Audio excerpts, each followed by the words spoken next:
Myself, Sebin Payas from Manorama Horizon, the online education platform of Malayalam Manorama.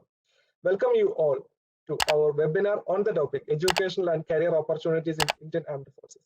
Today, we have eminent speakers to provide guidance. Today, this session is honored by the presence of Air Marshal Balakrishnan Suresh, PVSM, AVSM, VM retired. Honorable Air Marshal Balakrishnan Suresh, PVSM, AVSM, VM is an officer of the Indian Air Force.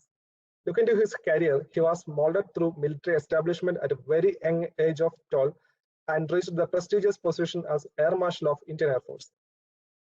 Marshal Suresh is an alumni of Rashtriya Indian Military College in Tara National Defence Academy, Pune, and Defence Service Staff College in Wellington.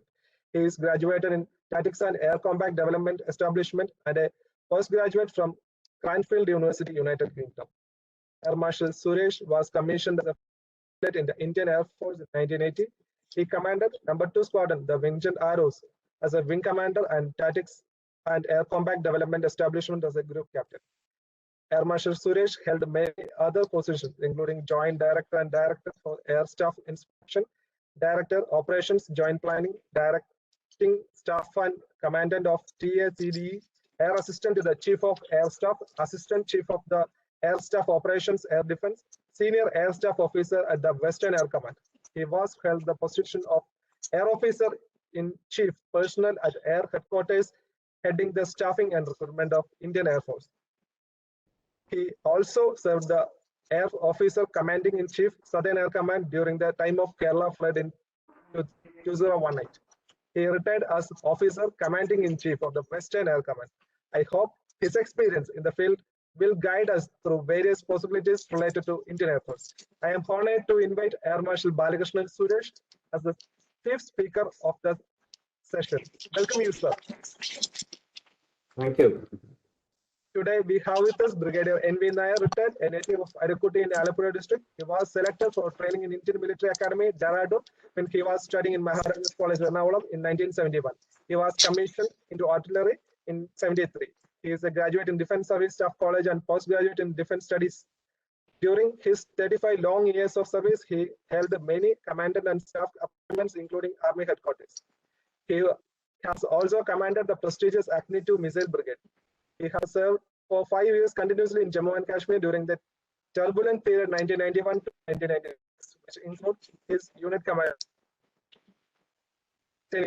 I invite you for the session, sir. Thank you.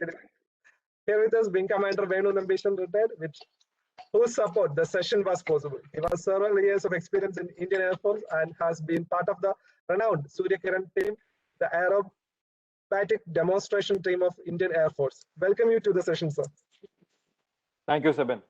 Lieutenant Commander Ashwin Pangat, retired, served in Indian Navy, also started his love for Navy from his school days. He was molded his interest through NCC and attended NCC Republic Day camp in 2006 and won All India Best Cadet Prize from the Prime Minister. He was represented from India in Singapore as part of the exchange program in 2006 and the only Malayali in the 6 members of that particular group. Welcome you to the session, sir. Thank you, Shabin. Welcome each one of you to the attending the session. Participants, please note, you can ask your questions to the speakers through chat. Selected questions will answer through the session with the availability of the time. Wishing a great session. Welcome Air Marshal Balakrishnan Suresh, PVSM, AVSM, VM retired to address our audience. Welcome you, sir. Please. Thank you, Manorama Horizon, and thank you, Sebin, to you for inviting me as a chief speaker. Let me say, I'm Malayalam English in the mix. I think the audience is mainly from Kerala, isn't it? Yes, sir. Yes, sir. Okay, fine. It's a very timely webinar in the sense that that means a lot of the pandemic has created a lot of problems, especially for school children, those who are in 10th, 11th, and 12th, etc. And you've brought in a very eminent panel. Nair, Commander Venu Nambishan, and Commander Ashwin. So, a lot of difficulties that is going on at the moment. So, it is absolutely timely that you call for this webinar. Now, let me also welcome all attendees. I hope that the attending as well as some of the parents also attending. So welcome to all of you. Well, let me get straight into the issue without wasting much of time. It's a well word. The social media information, but most of it is actually fake. And on one count, it was 67% of what is floating around in the social media was found to be fake. Not only that, now, if I look at the problem, let me address. ഞാൻ എൻ്റെ ചെറുപ്പക്കാലം ആലോചിക്കുകയാണെങ്കിൽ അത് വേറെ കാര്യം. I'll come to that a little later. പക്ഷേ ഈ 15, 16, 17, 18 വയസ്സിൽ if you have to select a career, there are very few people, very few people, maybe 1% or something of the students really know what they want. Most people don't know. Okay, so you need to explore, see what not, and then you need to decide. You may consult your parents, you should in fact, and you decide based on your liking and what you want in life. So here is one opportunity. People are going to talk about the armed forces, the next career option. Okay, now I'll tell you why.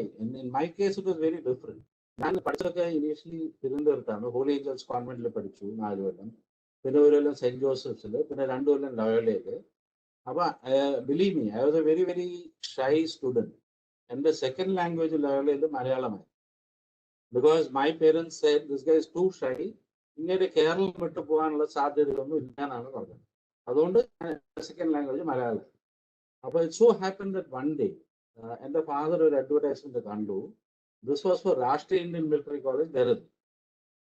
അപ്പൊ നമ്മുടെ കാലത്തൊക്കെ brigadier Nair will agree with me, ഈ പണ്ടൊക്കെ ഈ LKG UKG ഒന്നുമില്ല, നേരെ ചെന്ന് 1ാം സ്റ്റാൻഡേർഡിൽ ചേർക്കും 3.5 വയസ്സാകുമ്പോൾ. അങ്ങനെയാണ് ഞാൻ ചേർന്നത്. 11.5 വയസ്സിൽ I was already in 8th standard in Loyola. അപ്പൊ അങ്ങനെ നോക്കുമ്പോൾ when I appeared for the exam and all, I got a full scholarship. അങ്ങനെയാണ് RIMCയിൽ ചെന്ന് ചേർന്നത്. 12 വയസ്സിൽ ഞാൻ ദെഹ്റാദൂണിലെത്തി. അന്ന് കാലത്താണെങ്കിൽ there is no direct train. You have to go to Madras, അന്നത്തെ മദ്രാസ്, then ഡൽഹി. 2 ട്രെയിൻ മാറിയിട്ട് 3ാം ദിവസം 4ാം ദിവസം എത്തുള്ളൂ Dehradun. There are no phones, no STD, ഒന്നുമില്ല. ഒരു പോസ്റ്റ് കാർഡ് വേണിച്ചാൽ ഇടാം, ആഴ്ചയിൽ ഒരിക്കൽ അല്ലെങ്കിൽ 2 ആഴ്ചയിൽ ഒരിക്കൽ. So that was only connectivity at that point of time. പക്ഷേ I take my hats off to my parents, who decided to send me there. I also agreed to go because I was getting a full scholarship and I agreed to go. But now if you look at it, for me, it was decided. 12 വയസ്സിൽ തന്നെ ഞാനൊരു, it is not because, I had a love for the armed forces and things like that and all. അങ്ങനെയൊന്നുമില്ല. 12 വയസ്സിൽ ഒരു 12 വയസ്സായ കുട്ടീനോട് ചോദിച്ചാൽ നിനക്ക് എവിടെ ചേരേണ്ടതാണ്, അപ്പൊ ഒരു ദിവസം ഒന്ന് പറയും, മറ്റു ദിവസം പോലീസ് ആവണമെന്ന് പറയും, മറ്റു ദിവസം വേറെങ്കിലും ആവണം പറയും. അങ്ങനെ മാറിക്കൊണ്ടിരിക്കും. But it was decided for me and I went. But I have no regrets at all. Why? 4.5 years I spent in RIMC. അത് കഴിഞ്ഞ് 3 കൊല്ലം ഇന്ത്യയിൽ. പിന്നെ I decided to join Air Force as a fighter pilot. Almost 40 years I served in the Indian Air Force. It has been an exceptional journey. And I also, towards the end of my career, so the later part of my career, I got to serve as the CNC of Southern Air Command, and that too when the floods were on. Now, what I can tell you, and what these 3 eminent panelists will tell you, probably in detail, so they'll tell you, carry out the modalities. To start with, I just want to tell you, what do we want from a career? One is career progression. If you talk about, is there a scope for higher education? So let me tell you now, the armed forces have become fairly technical. That is, 11th, 12th, NDL, both the Navy as well as the Air Force are giving BTech degrees. NDA service, you will get a BTech degree.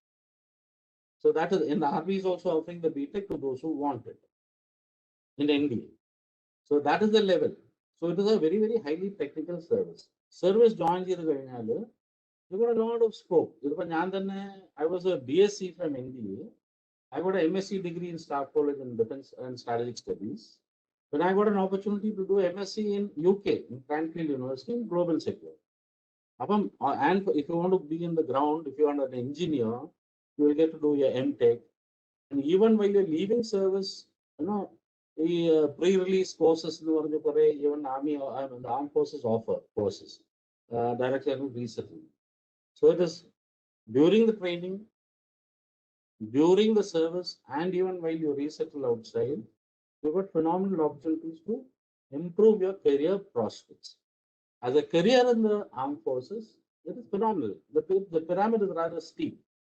But if you're dedicated, if you know your beans, if you're a good professional, there is no doubt that you continue to rise. Okay, it's a very steep pyramid. In fact, some people call it that is a very steep Eiffel Tower, that kind of a thing. But so is every other service. Even in the private sector, it is so. Now, let me tell you what are the benefits of joining the armed force. Anyway, personally, the kind of exposure I got, we will not meet anybody. The kind of exposure you get, you meet people from all corners of the country. And not only country, you get to travel abroad. I have been to almost all continents and countries except probably China and Australia. Otherwise, you get to meet people from all across the globe. You interact with so many people. And specifically, your ability to communicate and your soft skills and all will improve. So everybody wants this outside. And they make you from a normal human being into a very, very disciplined person with character and integrity and honesty. That is the kind of product you become in the armed forces at the end of the day. Now, when it comes to covered, scope for improvement as far as academics is concerned, career progression. Now, what does it offer in terms of materialistic benefits? It's phenomenal. There was a study conducted in 2014 by Jamshedpur, XLRI. So they arrived that in the cost to company in the Bahrain, but frankly speaking, we calculate the cost to government. So when you join the armed forces, you get benefits like, of course, pay is there. You get a lot of allowances, high altitude allowances there, flying allowances there, submarine allowances there, name it. You got a lot of things. There are facilities like canteen, stores department, medical, housing, schooling, sports facilities, messes. If you talk about golf, you got to pay through your nose to play golf outside. Okay, so all these facilities are available. The process look after you really well, as well as your family. So you have an ecosystem within the armed forces, and it's a whole family. So that is a very different kind of life that you undertake. And the challenge is phenomenal. From the day you join, you're a leader of men and women. That is what they teach you. As an officer, when you join, you're a leader. That's what people want. You command people. And the numbers are really, really huge. So overall, when you look at it, armed forces is an excellent career. They will cover the details. Permanent panelists will cover the details. But let me also tell you, this affords an all-round growth in a human being. Anybody whom I have met who's leaving service, either prematurely or on superannuation, they have always praised the armed forces for giving them the kind of support and backing and the education and enhancement as a person. That is what actually they all told. There is a little bit of hesitation. Indian Air Force, Indian Air Force, there's a lot of rallies were there. But the exposure of airlines, specifically to armed forces, it is little on the lower side. When I was here as CNC, and the floods then we used to have some interactions with the school children and things like that and all. The real knowledge of the armed forces is a little less, probably because there are not enough armed forces units, Army, Navy, or Air Force units in Kerala. Navy has a good commanders, but it's not very, very huge. So please look at it. Please ask the correct questions to these panelists and find out. And believe me, after 40 years, if you ask me, the is in the I want to become a fighter. I will not hesitate in saying so. Why? Because it's an excellent career. All yours, Seven. Please carry it forward. എല്ലാവർക്കും ജയ് Hind. We had an excellent start of today's webinar with the introductory talk with the eminent Air Warrior, Air Marshal Suresh. And അദ്ദേഹം മലയാളികൾക്ക് ഒരു അഭിമാനമാണ് എന്ന് പറയുന്നതിൽ എനിക്ക് വളരെ സന്തോഷമുണ്ട്. ഇപ്പോൾ ഈ അടുത്തിടയ്ക്ക് CNC ആയിട്ട് റിട്ടയർ ചെയ്ത് തിരുവനന്തപുരത്ത് തന്നെ സെറ്റിൽ ചെയ്തു എന്ന് അറിയുന്നു. അങ്ങേര് എറണാകുളത്തുകാരനാണ്. എറണാകുളത്ത് സെറ്റിൽ ചെയ്യാത്തതിൽ എനിക്ക് ചെറിയൊരു വിഷമമുണ്ട്. Otherwise I would have had more interaction with him. പിന്നെ എന്തു പറയുന്നു എന്നതിനോടൊപ്പം തന്നെ ആര് പറയുന്നു എന്നുള്ളതും കൂടെ വളരെ ഇമ്പോർട്ടൻ്റ് ആയ ഒരു കാര്യമാണ്. ഇന്ത്യൻ ആംഡ് ഫോഴ്സസിലെ ഒരു ഓഫീസറായിട്ട് ചേരുന്ന വിഷയത്തെപ്പറ്റി സംസാരിക്കുന്നത് ഞാനായതുകൊണ്ട് ആർമിയുടെ കാര്യങ്ങളാണല്ലോ ഞാൻ പറയുന്നത്. അപ്പൊ ഞാൻ പറയുന്ന കാര്യങ്ങൾ ഇപ്പോൾ ഒരു 872 പാർട്ടിസിപ്പൻസിനെ ഞാൻ കാണുന്നുണ്ട്. അവരെന്തുകൊണ്ട് എൻ്റെ വാക്കുകൾ ഒന്ന് ശ്രദ്ധിച്ച് കേൾക്കണം എന്നുള്ളത് എന്ന് വെച്ചാല്, ഞാൻ ഇന്ത്യൻ മിലിറ്ററി അക്കാഡമിയിൽ ഒരു ജെന്റിൽമാൻ കേഡറ്റ്, ഓഫീസർ കേഡറ്റ് ആയിട്ട് ചേരുന്നതിന്റെ 50ാമത്തെ വർഷം ആണ് ഈ ജൂലൈയില്. 1971 ഞാൻ സെലക്ട് ചെയ്യപ്പെട്ട് അവിടെ ചേരുന്നത്. ഈ ജൂലൈയിൽ 50 വർഷം തികയാണ്. അപ്പൊ 50 വർഷം മുമ്പുള്ള നമ്മുടെ കേരളത്തിലെ അവസ്ഥയിൽ ഇന്നൊരു സാധാരണ മലയാളി പയ്യൻ, ഞാൻ പഠിച്ചത് Arookutty government UP, NSS high school Panavally Cherthala, പിന്നെ college Ernakulam sacred heart Maharajas college എന്നിവിടങ്ങളിലാണ്. ഞാൻ SSLCക്ക് ഒരു 50th റാങ്ക് ഒക്കെ ഉണ്ടായിരുന്നു എങ്കിലും ആർമിയിൽ ചേരേണ്ട കാര്യം ഉണ്ടായിരുന്നില്ല. പക്ഷെ എന്നെ ഈ ബഗ് ബൈറ്റ് ചെയ്യുന്നത് ഹൈസ്കൂളില് ACC എന്ന് പറഞ്ഞൊരു NCCയുടെ ഒരു ജൂനിയർ ലെവൽ ഇതുണ്ടായിരുന്നു. അതിൽ എന്തുകൊണ്ട് ചേർന്നു. സേക്രഡ് ഹാർട്ടിലും മഹാരാജിലും ഒക്കെ പഠിക്കുമ്പോൾ NCCയിൽ ചേർന്നു. അങ്ങനെ ഈ ഒലീവ് ഗ്രീനുമായിട്ട് ഒരു അടുപ്പം അന്നാണ് തോന്നുന്നത്. മഹാരാജിൽ പഠിക്കുമ്പോൾ സീനിയർ അണ്ടർ ഓഫീസറും കോളേജ് യൂണിയൻ കൗൺസിലറും ആ ഒരു ലെവലിൽ ഉണ്ടായിരുന്ന ആളാണ്. പക്ഷെ ഒരു ജോലി നോക്കേണ്ട അവസരം അന്നുണ്ടായിരുന്നില്ല. എങ്കിലും IMA പറ്റിയൊക്കെ അറിയുന്നത് ഈ കാലഘട്ടത്തിലാണ്. അതിനു മുമ്പ് മാർഷൽ സുരേഷ് പറയുന്ന പോലെ അങ്ങേരുടെ അച്ഛൻ അങ്ങേരെ RIMCയെ പറ്റി അറിയാവുന്നത് കൊണ്ട് അതിനെപ്പറ്റി പറഞ്ഞു. സൈനിക് സ്കൂളിനെ പറ്റി അറിയാവുന്ന പാരന്റ്സ് ഉണ്ടെങ്കിൽ അവര് അങ്ങനെ എന്റെ ലെവലില് ആ ഒരു അവയർനെസ് ഉണ്ടായിരുന്നില്ല. അതുകൊണ്ടാണ് സൈനിക് സ്കൂളിലോ അങ്ങനെ ഒരു റൂട്ട് എടുക്കാൻ പറ്റായിരുന്നത്. എങ്കിലും എൻ്റെ ഒരു ഹൈ ആവറേജ് ഇന്റലിജൻസ്, പിന്നെ ഒരു പരന്ന വായന ഉള്ള ഒരു കുട്ടി, എല്ലാത്തിലും പങ്കെടുക്കുന്ന ഒരു കുട്ടി എന്ന നിലയിൽ ഒക്കെ ആയിരുന്നു. എനിക്കിപ്പോ പുറകോട്ട് നോക്കുമ്പോൾ why I decided to join army and I like this armed force life. അതുകൊണ്ടാണ് UPSCയിൽ എഴുതണമല്ലോ. ഇപ്പോ എൻട്രൻസിന്റെ കാര്യങ്ങളെ പറ്റി നമ്മൾ പടിപടിയായിട്ട് പറയാം. അതിന്റെ 2 ഘട്ടങ്ങളാണുള്ളത്. ഒന്ന് UPSCയുടെ യൂണിയൻ പബ്ലിക് സർവീസ് കമ്മീഷന്റെ ഒരു റിട്ടൺ എക്സാമിനേഷൻ ഉണ്ട്. NDAക്ക് ആണെങ്കിലും ഡയറക്ട് എൻട്രീസിലാണെങ്കിലും എല്ലാം ഉള്ളതാണ്. അതിൽ പാസ്സായാൽ നിങ്ങളെ ഒരു സർവീസ് സെലക്ഷൻ ബോർഡ് ഇന്റർവ്യൂസ്, അതിനെപ്പറ്റിയും കുറച്ച് ഡീറ്റെയിൽ ആയിട്ട് പിന്നെ ഞാൻ പറയാം, അങ്ങോട്ട് വിളിക്കും. അപ്പോൾ ഞാൻ 71 നവംബറിലാണെന്ന് തോന്നുന്നു ഈ UPSC എക്സാം എഴുതുന്ന യൂണിവേഴ്സിറ്റി കോളേജ് തിരുവനന്തപുരത്താണ്. അന്ന് തിരുവനന്തപുരത്ത് ഞാൻ അധികം പോയിട്ടില്ല. 2ാമത്തെ 3ാമത്തെ പ്രാവശ്യമായിരിക്കും ഞാൻ തിരുവനന്തപുരത്ത് പോകുന്നത്.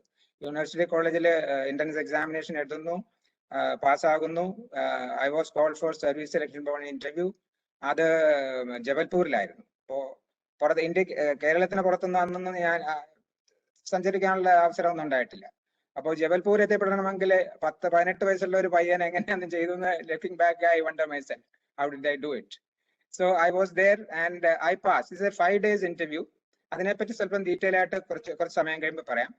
അതിൽ ഫസ്റ്റ് ഷോട്ടിൽ I was സെലക്ട് ചെയ്ത ആൾക്കാർ മെഡിക്കൽ എക്സാമിനേഷൻ ഉണ്ട്.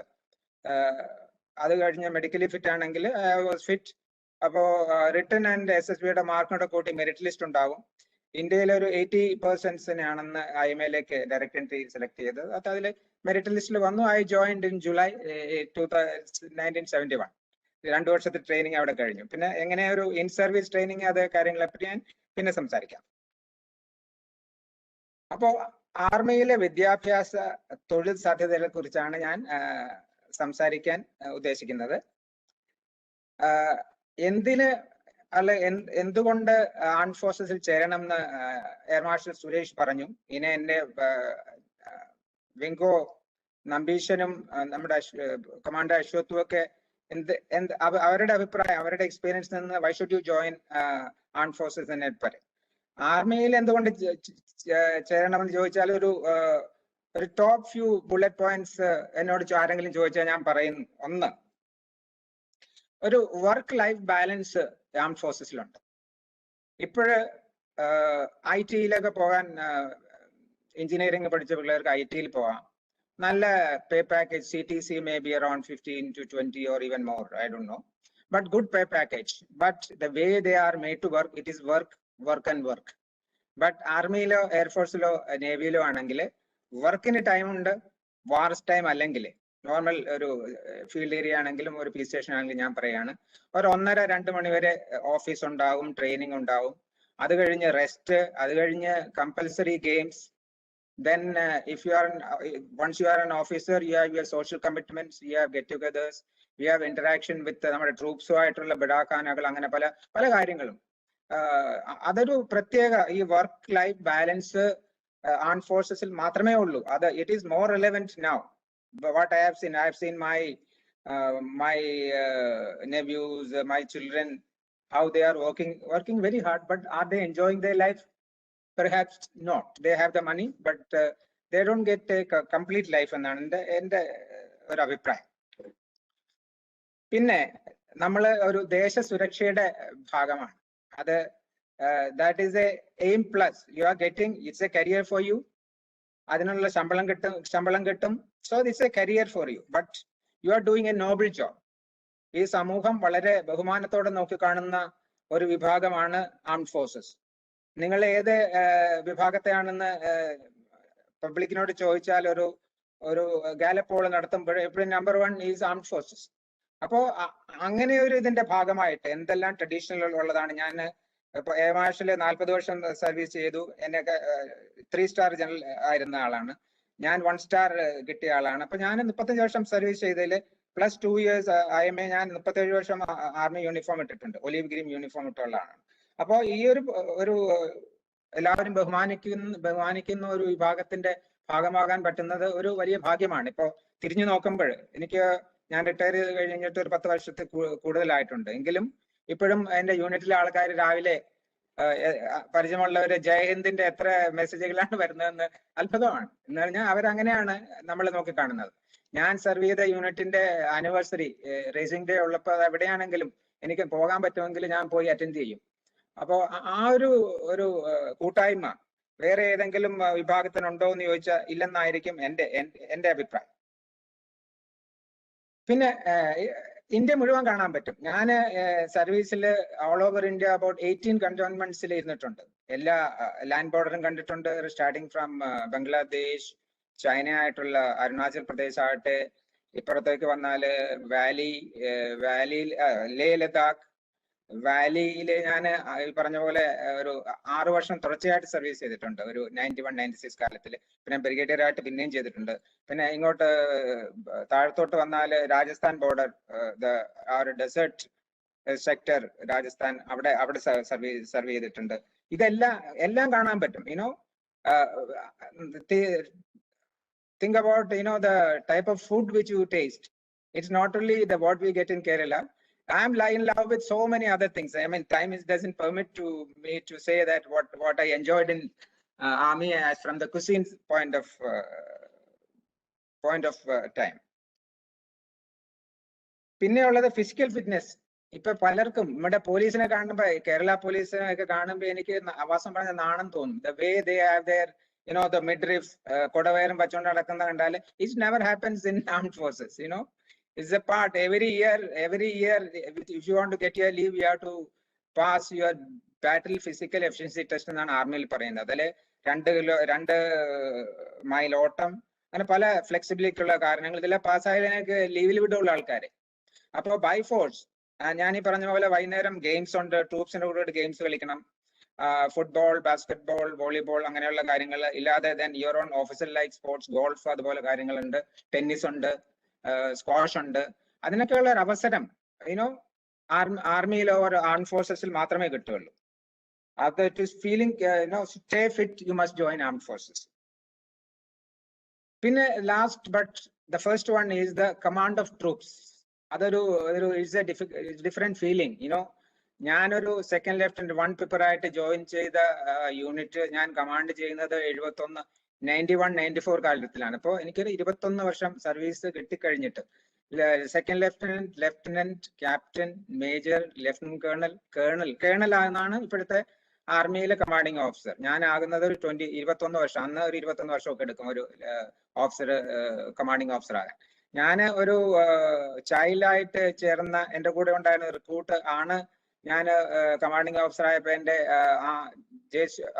Other people below officer rank PBOR എന്ന് പറയും. അതിലെ ഏറ്റവും മുകളിലുള്ള ഒരാളുണ്ട്, സുബേദാർ മേജർ എന്നാണ് ഞങ്ങൾ പറയുന്നത്. ആ യൂണിറ്റിന്റെ മോട്ടിവേഷണൽ കാര്യങ്ങളുള്ള ഒരു വലിയ കമാൻഡിംഗ് ഓഫീസറിന്റെ അഡ്വൈസറാണ്. അത് എൻ്റെ കൂടെ റിക്രൂട്ട് ആയിരുന്ന ആളായിരുന്നു, എൻ്റെ കൂടെ സുബേദാർ മേജർ ആയിരുന്നത്. അതൊക്കെ ഒരു പ്രത്യേക ഒരു വളരെ is A peculiar feeling which we have. This command of troops is A mutual respect between you look after their welfare, they look after you, they respect you. The respect is mutual in armed forces. And as far as army is concerned, maybe in the air force the pilot goes onto the enemy area, but army lagumba as a unit has to go.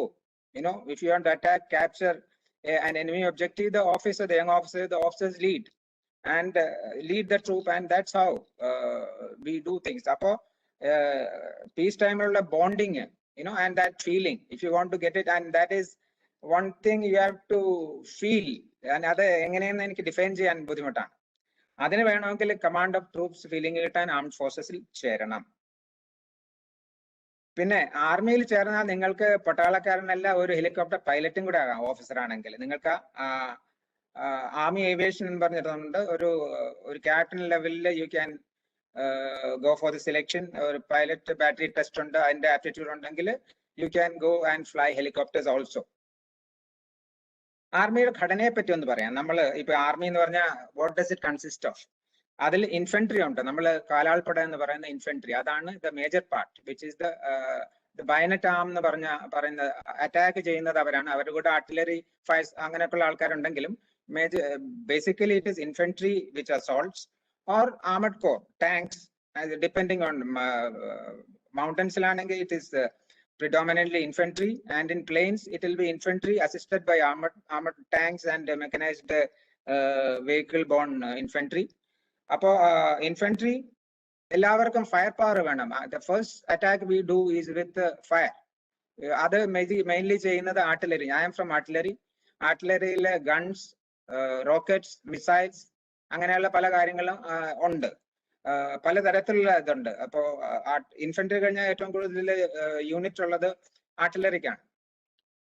Infantry, artillery, armoured corps, tanks, അവരുടെ ഇതിന് കവചിത വാഹനങ്ങൾ ഉള്ളതാണ് armed core എന്ന് പറയുന്നത്. Armed കോറിന്റെ കൂടെ infantry ഉണ്ടാവണം matching മൊബിലിറ്റിക്ക്. അതിനാണ് mechanised infantry എന്ന് പറയും. അതിനുള്ള മാച്ചിങ് മൊബിലിറ്റിക്കുള്ള വെഹിക്കിൾസ്, ട്രാക്ട് വെഹിക്കിൾസ് ഉള്ള ആൾക്കാരാണ് ഈ മെക്കനൈസ്ഡ് ഇൻഫൻട്രി എന്ന് പറയുന്നത്. പിന്നെ ആർമി എയർ ഡിഫൻസ്, ഇപ്പോ എനിമി എയറിനെ ഒക്കെ കൗണ്ടർ ചെയ്യാൻ ആർമി ഒരു 1000 feet വരെ ആർമിയുടെ റെസ്പോൺസിബിലിറ്റി ആണെന്നാണ് വൈപ്പ്. അത് അംബ്രല്ല, എയർ ഡിഫൻസ് അംബ്രല്ല കൊടുക്കുന്നത് ആർമി എയർ ഡിഫൻസ് എന്ന് പറയുന്ന മുമ്പ് ആർട്ടിലറിയുടെ ഭാഗമായിരുന്ന ഒരു വിഭാഗമാണ്. Army air defence, engineers, Kombat engineering, mine laying, mine breaching, bridge construction, road construction, അതുപോലെയൊക്കെ ചെയ്യുന്നവരാണ് ആർമി എഞ്ചിനീയേഴ്സ്. സ്റ്റാപ്പേഴ്സ് എന്നും പറയും. പിന്നെ സിഗ്നലേഴ്സ്, കമ്മ്യൂണിക്കേഷൻ കൊടുക്കുന്നവർ, കമ്പ്യൂട്ടേഴ്സ്, അവരൊക്കെ ചെയ്യുന്നത്. Ordnance, cater for the ammunition, weapons, equipment, അവർ ചെയ്യുന്നതാണ് ഓർഡിനൻസ് കോർ. ASC, നമ്മുടെ റാഷൻ, POL, അതൊക്കെ കേറ്റർ ചെയ്യുന്നവരാണ് army service corps. EME is the repairing of the equipment. Medical, army medical corps. ഈ ഒരു ഇതില് പണ്ട് മുതലേ ലേഡി ഡോക്ടേഴ്സും കൂടെ ഉണ്ടായിരുന്നു. What is the can women, I just saw a I think chat saying that how can women get into the service, army na. Appo earlier army lady doctors were there, but from 92 onwards ladies in a very avenue undu. I will come to it little later. Provost, army police undu, intelligence core ഉണ്ട്, army education core ഉണ്ട്, റിമോണ്ട് and veterinary, നമ്മുടെ horse മ്യൂൾസിനെയൊക്കെ നോക്കുന്നവരാണ് റിമോണ്ട് and veterinary core. പിന്നെ military nursing service, അതിനെപ്പറ്റി ഒരു ചെറുതായിട്ട് later ആയി commit. 1992 മുതലാണ് സ്ത്രീകൾക്കും ഓഫീസേഴ്സ് ആകാനുള്ള ഒരു സാധ്യത, ഒരു ചാൻസ് കിട്ടിയത്. കോമ്പാറ്റ് ആംസ് ഒഴിവാക്കിയിട്ട് infantry, armoured core, mechanised infantry ഒഴിച്ച് ബാക്കി എല്ലാ വിഭാഗങ്ങളിലും ഇപ്പോൾ ഗേൾസിന് പ്രവേശനമുണ്ട്. പറഞ്ഞതുപോലെ ആർമി മെഡിക്കൽ കോറിൽ നേരത്തെ ഉണ്ടായിരുന്നതാണ്. പിന്നെ MNS ഉണ്ടെന്ന് ഞാൻ പറഞ്ഞല്ലോ, അവർ ലേഡീസിന് മാത്രമുള്ളതാണ്, മിലിറ്ററി നഴ്സിംഗ് സർവീസ്. സെലക്ഷൻ പറ്റി പറയാം. ആദ്യം മെയിൻ പെർമനന്റ് കമ്മീഷന് ഉള്ളത് UPSC ലെവൽ എക്സാമിനേഷൻ ആണ്. അതിൽ പാസ്സായാലും ഞാൻ പറഞ്ഞല്ലോ, അത് സർവീസ് സെലക്ഷൻ ബോർഡ് ഇന്റർവ്യൂസിന്റെ 5 ദിവസത്തെ ഇന്റർവ്യൂ ആണ്. അത് കഴിഞ്ഞ് മെഡിക്കൽ ടെസ്റ്റ് ഉണ്ടാവും. അത് കഴിഞ്ഞാണ് if you are come in the merit you go to your training academy. The basic ഇത് പാർട്ടിസിപ്പന്റ് ഒന്ന് നോട്ട് ചെയ്യാവുന്നതാണ്. നമ്മുടെ ആർമിയിൽ ജോയിൻ ചെയ്യാനാണെങ്കിൽ അതിനുള്ള വെബ്സൈറ്റ് www.joinindianarmy.nic.in joinindianarmy.nic.in എന്നുള്ളതാണ് വെബ്സൈറ്റ്. അത് നോട്ട് ചെയ്തോളൂ. ഇവിടെ എപ്പോഴാണ് എൻട്രൻസ് എക്സാംസ് ഉള്ളത്, അവരുടെ നിങ്ങളുടെ what are your education qualification, age restrictions, അതെല്ലാം ഇതിലുണ്ടാവും. പീരിയോഡിക്കലി ഇത് നോക്കിക്കൊണ്ടിരിക്കുക. ഇല്ലെങ്കിൽ നമ്മുടെ ന്യൂസ് പേപ്പേഴ്സിൽ ഇതിന്റെ അഡ്വർടൈസ്മെന്റ്സ് കാലാകാലങ്ങളിൽ വരും, അതും ശ്രദ്ധിക്കുക.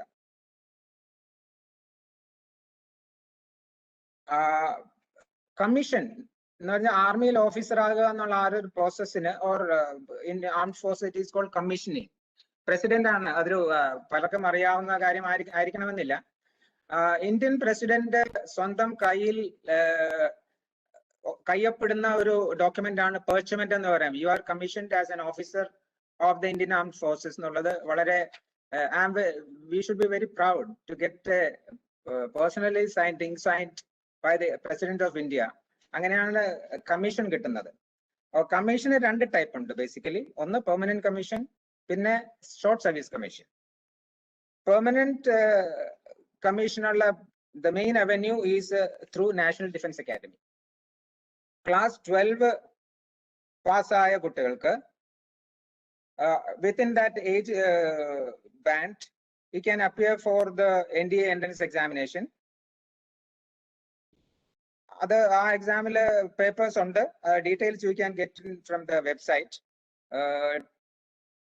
അത് പാസ്സായി കഴിഞ്ഞാൽ നമുക്ക് സർവീസ് സെലക്ഷൻ ബോർഡ്സ് ഉള്ളത് 4 സ്ഥലത്താണ്. ഒന്ന് കപൂർത്തല പഞ്ചാബ്, സെക്കൻഡ് അലഹബാദ്, സെൻട്രൽ ഇന്ത്യയില് ഭോപ്പാൽ ആൻഡ് സദേൺ ഇന്ത്യയില് ബാംഗ്ലൂർ. ഈ 4 സ്ഥലത്താണ് സർവീസ് സെലക്ഷൻ ബോർഡ് ഉള്ളത്. അപ്പോ ഈ റിട്ടേണിൽ പാസ്സാവുന്ന കുട്ടികളെ ഈ ഏതെങ്കിലും 4 സർവീസ് സെലക്ഷൻ ബോർഡിലേക്ക് വിളിക്കും. അവിടെ 5 ദിവസത്തെ ഇന്റർവ്യൂ ആണുള്ളത്. അതിന്റെ detail later.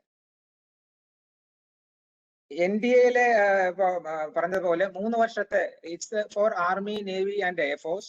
First 2.5 years is the combined training ആണ്. അത് കഴിഞ്ഞ് ഒരു 6 months ഉള്ളൂ peculiar to the service training നടക്കുന്നത്.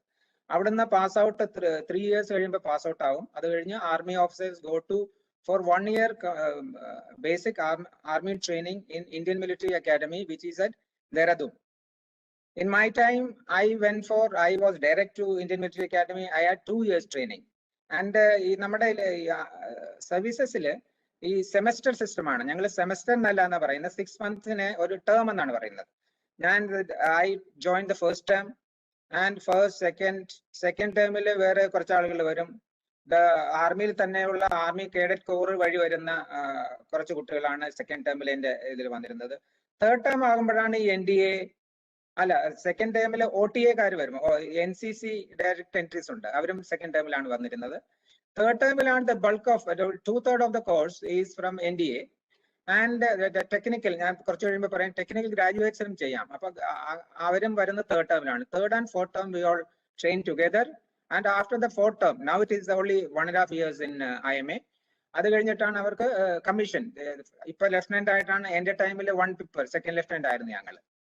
ഇപ്പൊ ലെഫ്റ്റനന്റ് ആയിട്ടാണ് കമ്മീഷൻ കിട്ടുന്നത്. അപ്പോൾ 1 year 3 years of NDA training, 1 year of army training in as a platoon commander in Indian Military Academy Dehradun. അത് കഴിയുമ്പോൾ തന്നെ യു ക്യാൻ ചൂസ്. ഞാൻ ഈ പറഞ്ഞ ഇൻഫൻട്രി, ആർമഡ് കോർ അങ്ങനെയുള്ളതുണ്ടല്ലോ, യു ക്യാൻ ചൂസ്. 3 ചോയ്സ് കൊടുക്കണം. അതില് നിങ്ങളുടെ മെറിറ്റ് ലിസ്റ്റ് അനുസരിച്ച് എല്ലാവരും നല്ല ആളുകളെ വിട്ടാൻ പറ്റില്ലല്ലോ. അതുകൊണ്ട് ദർ ഇസ് എ നല്ല ആൾക്കാരെ, അത്രയും മെറിറ്റ് ലിസ്റ്റിലെ കുറച്ച് താഴത്തുള്ള ആൾക്കാരെ എല്ലാം കോമ്പിനേഷൻ ആയിട്ട് as per vacancy the army headquarters decides you are allotted this. Infantry, you will go to Bihar regiment, you will go to Gurkhas, you will go to artillery. അങ്ങനെ പോകും. അപ്പോൾ അത് കഴിഞ്ഞിട്ട് അവിടുന്ന് they go to the specialty corps training എന്നുള്ള സ്ഥലങ്ങളുണ്ട്. Artillery is concerned, our school of artillery at Nasik, Devlali. അങ്ങനെ പല സ്ഥലങ്ങളുണ്ട്. ആർമഡ് കോറിന്റെ ആണെങ്കിൽ അഹമ്മദ്നഗറിലാണ്, EMA ആണെങ്കിൽ കൂടുതലും സെക്കൻഡറാബാദിലാണ്, സിഗ്നൽസ് ആണെങ്കിൽ മൗയിലാണ് അവരുടെ ബേസിക് കോളേജ് ഉള്ളത്. അവിടെ generally about 6 months young officers training ആണ് കിട്ടുന്നത്.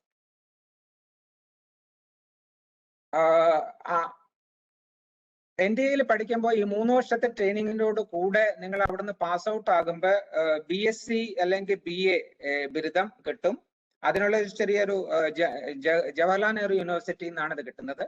അവരുടെ ചില റിക്വയർമെന്റ്സ് ഉണ്ട്, അത് മീറ്റ് ചെയ്താൽ മതി. Anyway that you don't have to worry about it. Once you are there you will be going with the flow.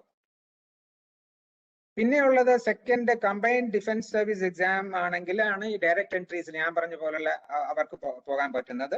അവിടെയും written examination, SSB, medical and then to the training establishment IMA-ലേക്കാണ് പോകുന്നത്. പിന്നെ മൂന്നാമത്തെ technical ഗ്രാജുവേറ്റ്സിനെ പറ്റി ഞാൻ പറഞ്ഞു. അപ്പോ BTech ആയുള്ള ആൾക്കാർക്ക് വേണ്ടിയുള്ള സ്പെഷ്യൽ എൻട്രി ആണിത്. They will go to the technical arms, that is engineers, EME, signals. ഇതാണ് 3 technical arms we are നമുക്ക് കൂടുതലും ടെക്നിക്കൽ ഹാൻഡ്സിനെ ആവശ്യമുള്ളത്. അപ്പൊ BTech-കാര് ഈ 1 വർഷത്തെ ട്രെയിനിങ് കഴിഞ്ഞിട്ട് അവരെ ഈ 3 അതിൽ വേറെ എന്തെങ്കിലും whatever the army headquarters decides അങ്ങോട്ടാണ് വിടുന്നത്. ഇവർക്ക് 1 വർഷം ആന്റിഡേറ്റ് സീനിയോറിറ്റി കിട്ടും. Because they had already done 4 years of engineering in the civil. That's why. ഇല്ലാതെ ഈ IMA കോഴ്സ് NDA എന്നൊക്കെ വരുന്ന സയൻസ് സ്ട്രീമിലുള്ള സ്റ്റുഡൻസും ഈ ടെക്നിക്കൽ ആംസിലേക്ക് പോകും. അവര് ഇൻ സർവീസിൽ ഞങ്ങളുടെ ഇൻസ്റ്റിറ്റ്യൂഷനിൽ നിന്ന് എഞ്ചിനീയറിംഗ് ഡിഗ്രി എടുക്കും. അവർക്ക് ആന്റിഡേറ്റ് കിട്ടില്ല. Because they had the advantage of their age in entry. നമ്മൾ ഈ ടെക്നിക്കൽ ഗ്രാജുവേറ്റ്സ് എന്ന് പറയുമ്പോൾ അവര് they are little late in entry. So therefore they should be given little bit of look up. That's why this 1 year of anti. If you are 80-ലാണ് കമ്മീഷൻ കിട്ടിയെങ്കിൽ അവരുടെ seniority 79 ആയിട്ട് കൊടുക്കും. അങ്ങനെയാണ്. That is antedate seniority എന്ന് പറയുന്നത്. പിന്നെ ഒരു ഇമ്പോർട്ടന്റ് എൻട്രി ഈ അടുത്ത കാലത്ത് തുടങ്ങിയാണ് 10+2. ഇപ്പൊ നമ്മുടെ പാർട്ടിസിപ്പൻസിന് ഇൻട്രസ്റ്റ് ഉള്ള കാര്യമാണ്. 10+2 ടെക്നിക്കൽ എൻട്രി സ്കീം എന്ന് പറയും. 10+2 TES എൻട്രി എന്ന് പറയും. ഇത് 12th ഫിസിക്സ്, കെമിസ്ട്രി, മാത്സിൽ 70% എങ്കിലും മിനിമം ഉണ്ടാവണം. ഇവരെയാണ് സർവീസ് സെലക്ഷൻ ബോർഡിനെ വിളിക്കുന്നത്. അതിൽ ഈ പറഞ്ഞ സെലക്ഷൻ പ്രോസസ്സിൽ ത്രൂ ആയാൽ അവർക്ക് 5 years ട്രെയിനിങ് ആണുള്ളത്.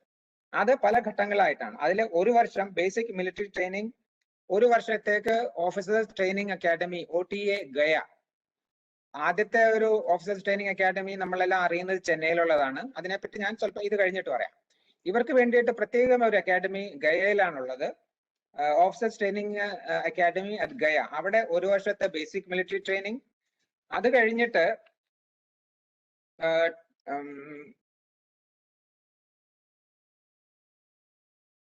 Technical training in 2 parts. ഒരു 3 വർഷത്തെ പാർട്ട് 1 3 years. അത് അവരുടെ സെപ്പറേറ്റ് ഏത് ടെക്നിക്കൽ ആമിലേക്കാണ് പോകുന്നത് അവിടെ അവർ ഡിഗ്രിയുടെ ചെയ്യുന്നതാണ്. അപ്പോൾ the last year, final year of degree, after 3 years they get commission lieutenant ആയിട്ടാണ്.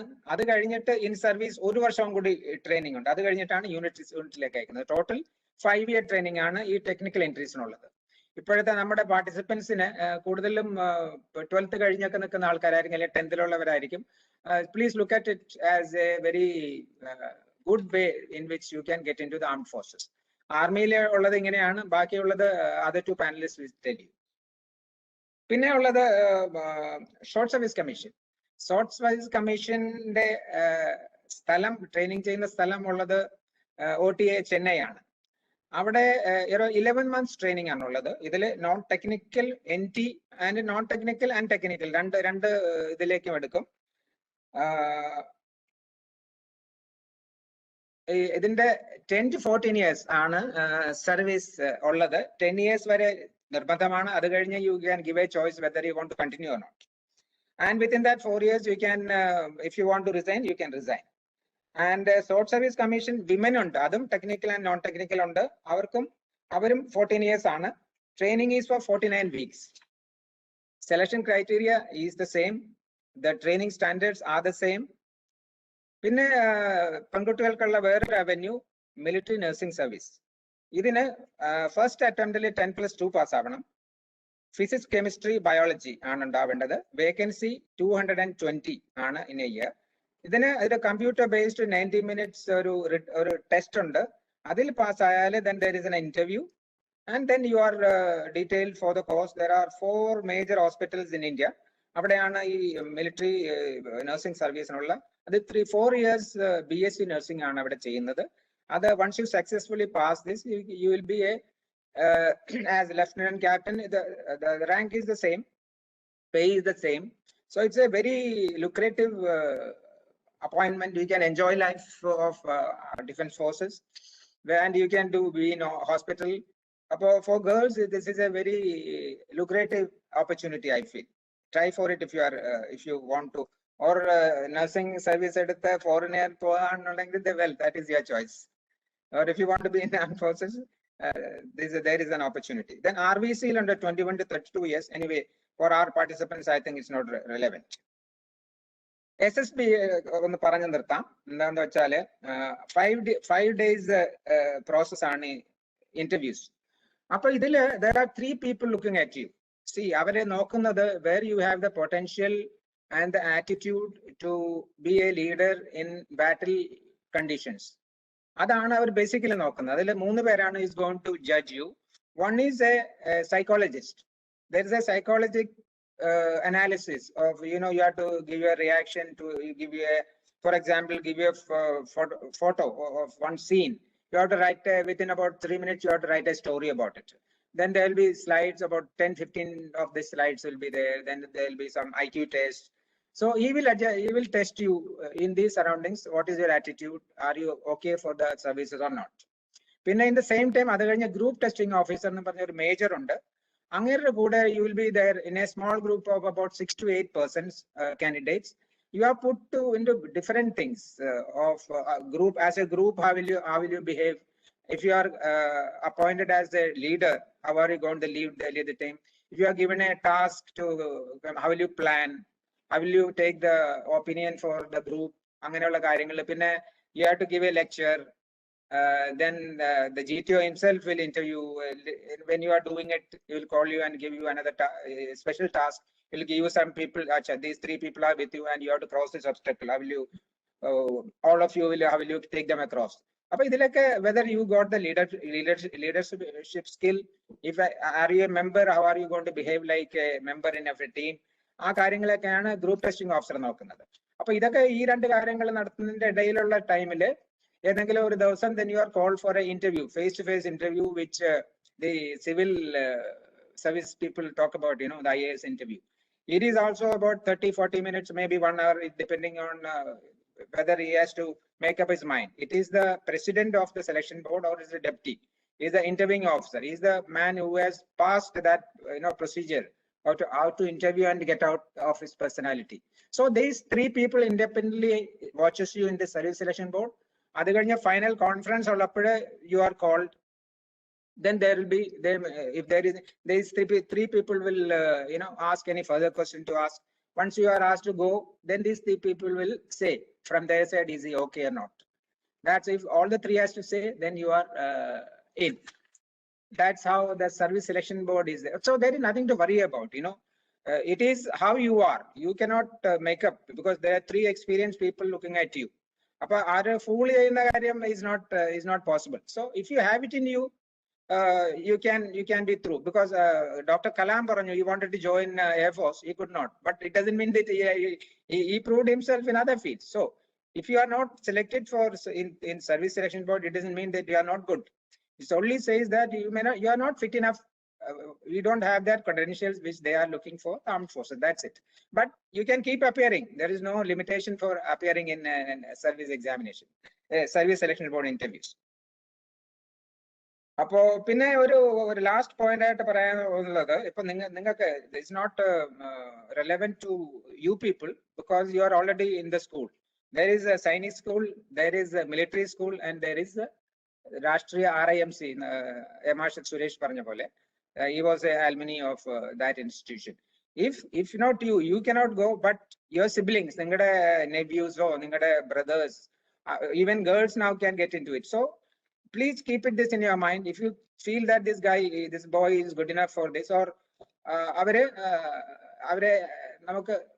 keep it in mind, and you can guide them to get into this. Very good morning to all the participants. ഞാൻ എനിക്ക് ഇവിടെ ഇപ്പം ഇന്ന് നമ്മുടെ ഈ webinar കാണുന്നതിൽ ചെറുപ്പക്കാർ മാത്രമല്ല, അവരുടെ കൂടെ ചിലരുടെ കൂടെ അവരുടെ മാതാപിതാക്കളും ഉണ്ടാകും എന്ന് ഞാൻ കരുതുന്നു. കാരണം ഒരുപാട് നമ്മൾ കേസ് നമ്മൾ നോക്കുമ്പോൾ അതിൽ കുട്ടികൾക്ക് ഏറ്റവും കൂടുതൽ പ്രേരണ നൽകുന്നത് അവരുടെ മാതാപിതാക്കളാണ്. അവരെ ഏറ്റവും കൂടുതൽ ഇൻഫ്ലുവൻസ് ചെയ്യുന്നത് അവരുടെ പിയേഴ്സ്, അതായത് അവരുടെ കൂടെ പഠിക്കുന്നവരോ അല്ലെങ്കിൽ അവരുടെ സുഹൃത്തുക്കളോ കഴിഞ്ഞാൽ അവരുടെ മാതാപിതാക്കളാണ് എന്ന് ഞാൻ കരുതുന്നു. ആൻഡ് അതുകൊണ്ട് തന്നെ ഇന്ന് കുട്ടികളോടൊപ്പം മാതാപിതാക്കളും ഉണ്ടാകും എന്ന് ഒരു കോൺസെപ്റ്റോട് കൂടിയാണ് ഞാൻ മുന്നോട്ട് പോകുന്നത്. ആ രീതിയിലാണ് ഞാൻ എന്റെ പ്രസന്റേഷൻ തയ്യാറാക്കിയിരിക്കുന്നതും. ഒരുപക്ഷെ അങ്ങോട്ടും ഇങ്ങോട്ടും ചോദിച്ച് നമുക്ക് സംശയങ്ങളെല്ലാം തീർക്കാം. ഞാൻ ഒരുവിധം നമ്മുടെ സായുധ സേനയെ പറ്റിയുള്ള നിങ്ങൾക്കെല്ലാം ഒരു ഔട്ട്ലുക്ക് എയർ മാർഷൽ സുരേഷ് സാറും ബ്രിഗേഡിയർ നായർ സാറും നിങ്ങൾക്ക് തന്നു കഴിഞ്ഞു. എന്തുകൊണ്ടും സുരേഷ് സാർ പറഞ്ഞ പോലെ ഇന്നത്തെ നമ്മൾ വളരെ കലുഷിതമായ ഒരു കാലഘട്ടത്തിലൂടെയാണ് കടന്നു പോകുന്നത്. ഇന്ന് കാര്യങ്ങൾ വളരെ അൺസർട്ടൺ ആണ്. ഒന്നിനെ പറ്റി നമുക്ക് ഒരു ഷുവറിറ്റി ഇല്ലാത്തൊരു സമയത്ത് പലർക്കും ജോലി നഷ്ടപ്പെട്ട് നിൽക്കുന്നു, പലർക്കും അവരുടെ ശമ്പളത്തിൽ വൻ വെട്ടിക്കുറവ് നടന്നിട്ടുണ്ട്. നാളത്തെ പറ്റി എല്ലാം ഒരു ചോദ്യചിഹ്നമായി നിൽക്കുമ്പോൾ നമുക്ക് തിരഞ്ഞെടുക്കാൻ പറ്റുന്ന ഏറ്റവും നല്ല ഒരു കരിയർ എന്താണ്? അപ്പം അതിനെക്കുറിച്ചാണ് ഈ വെബിനാർ ഇവിടെ ഓർഗനൈസ് ചെയ്തിരിക്കുന്നതും. അതിൽ ഏറ്റവും ഉദാത്തമായ ഒരു ഉദാഹരണമാണ് നമ്മുടെ സായുധ സേനയിൽ ഒരു ഓഫീസറായി ചേരുക എന്നുള്ളത്. ഇന്നത്തെ ഈ വെബിനാർ നമ്മൾ ഉദ്ദേശിച്ചിരിക്കുന്നത് ഓഫീസർ കാഡർ, അതായത് നമ്മൾ ഒരു നേതൃത്വ ഒരു പരിധിയിലുള്ള ഒരു കാഡറിൽ മാത്രമാണ് നമ്മൾ ഇന്ന് സംസാരിക്കുന്നത്. ബാക്കിയുള്ളതിനെ പറ്റി ഒരുപക്ഷെ നമുക്ക് പിന്നീട് ഒരു അവസരത്തിൽ സംസാരിക്കാം. അപ്പോൾ ഞാൻ പറഞ്ഞതുപോലെ ഇന്നത്തെ ഈ അൺസർട്ടൺ ടൈംസ്, ഈ സമയത്ത് വളരെ സ്റ്റേബിൾ ആയിട്ടുള്ള, നമുക്ക് വളരെയധികം റെസ്പെക്ട് കിട്ടുന്ന, വളരെയധികം സാറ്റിസ്ഫാക്ഷൻ കിട്ടുന്ന ഒരു കരിയറാണ് ആം ഫോഴ്സസിൽ ഉള്ളത്. അപ്പം പലപ്പോഴും പറയാറുണ്ട്, ദി ആം forces is not just a career, it offers you a way of life എന്ന് പറയുന്നത്. രണ്ട് ദശാബ്ദം ഞാൻ ഇരുന്നത് കൊണ്ട് എൻ്റെ സ്വന്തമായിട്ടുള്ള അഭിപ്രായം ഞാൻ പറയുകയാണ്. ആ പറയുന്നതിൽ അത് അക്ഷരാർത്ഥം ശരിയാണ്. Definitely it is A way of life and it is something which remains with you for your entire life. അപ്പൊ നമുക്ക് ഒരു പക്ഷെ നമ്മൾ ആ ഒരു അച്ചൽ വാർത്തെടുത്താൽ, നമ്മളൊരു സായുധ സേനയിലെ ഒരു ഓഫീസർ എന്നുള്ള ആ ഒരു അച്ചൽ വാർത്തെടുത്തു കഴിഞ്ഞാൽ പിന്നെ ജീവിതകാലം മുഴുവൻ നമ്മൾ ആ ഒരു ഔട്ട്ലുക്ക് നമ്മൾ അത് കൊണ്ടുപോകും. നമ്മൾ എന്ത് ചെയ്തിരുന്നാലും ശരി, അതിൽ ആ that stamp of the armed forces will be there in every action that you do. അപ്പം 3 സായുധ സേനയിലെ നമ്മുടെ ആർമി, നേവി, എയർഫോഴ്സ് മൂന്നിനെ പറ്റിയും പറഞ്ഞു തരാനാണ് ഇന്നത്തെ നമ്മുടെ ഈ എഫേർട്ട്.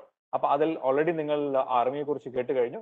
ഇന്ത്യൻ എയർഫോഴ്സ് നിങ്ങൾക്ക് എന്തൊക്കെയാണ് ഓഫർ ചെയ്യുന്നത്, അതിലേക്ക് എങ്ങനെയാണ് ഒരാൾ ഒരു ഇന്ത്യൻ ഓഫീസിൽ ഒരു ഓഫീസർ ആകുന്നത്, നമുക്ക് എന്തൊക്കെയാണ് അതിലുള്ള ബ്രാഞ്ചസ്, ഏതൊക്കെ രീതിയിലാണ് ട്രെയിനിങ് നടക്കുന്നത്. ഒരുപക്ഷെ നമ്മൾ പലർക്കും ഞാൻ ഇപ്പം ഇവിടെയുള്ള മാതാപിതാക്കളോട് അവരുടെ ശ്രദ്ധയാണ് ഞാനിപ്പോൾ ക്ഷണിക്കുന്നത്. പലർക്കും, പ്രത്യേകിച്ച് മാതാപിതാക്കൾക്ക് ഒരു തോന്നലുണ്ട്, ഒരുപക്ഷെ എയർഫോഴ്സിലോ ആർമിയിലോ ചേർന്നിട്ടുണ്ടെങ്കിൽ പിന്നീട് അങ്ങോട്ട് പഠിക്കാൻ സാധിക്കില്ല, നമ്മൾ ഇപ്പൊ പഠിച്ചത് തന്നെയാണ് പിന്നീട് അങ്ങോട്ട് നമുക്ക് ഫ്യൂച്ചർ റെലവൻസ് ഉള്ള ഒരു കാര്യങ്ങളും സാധിക്കില്ല എന്നുള്ളത്. അതിനെ പറ്റിയും ചെറുതായിട്ടൊന്ന് നമുക്കിന്ന് സംസാരിക്കാം.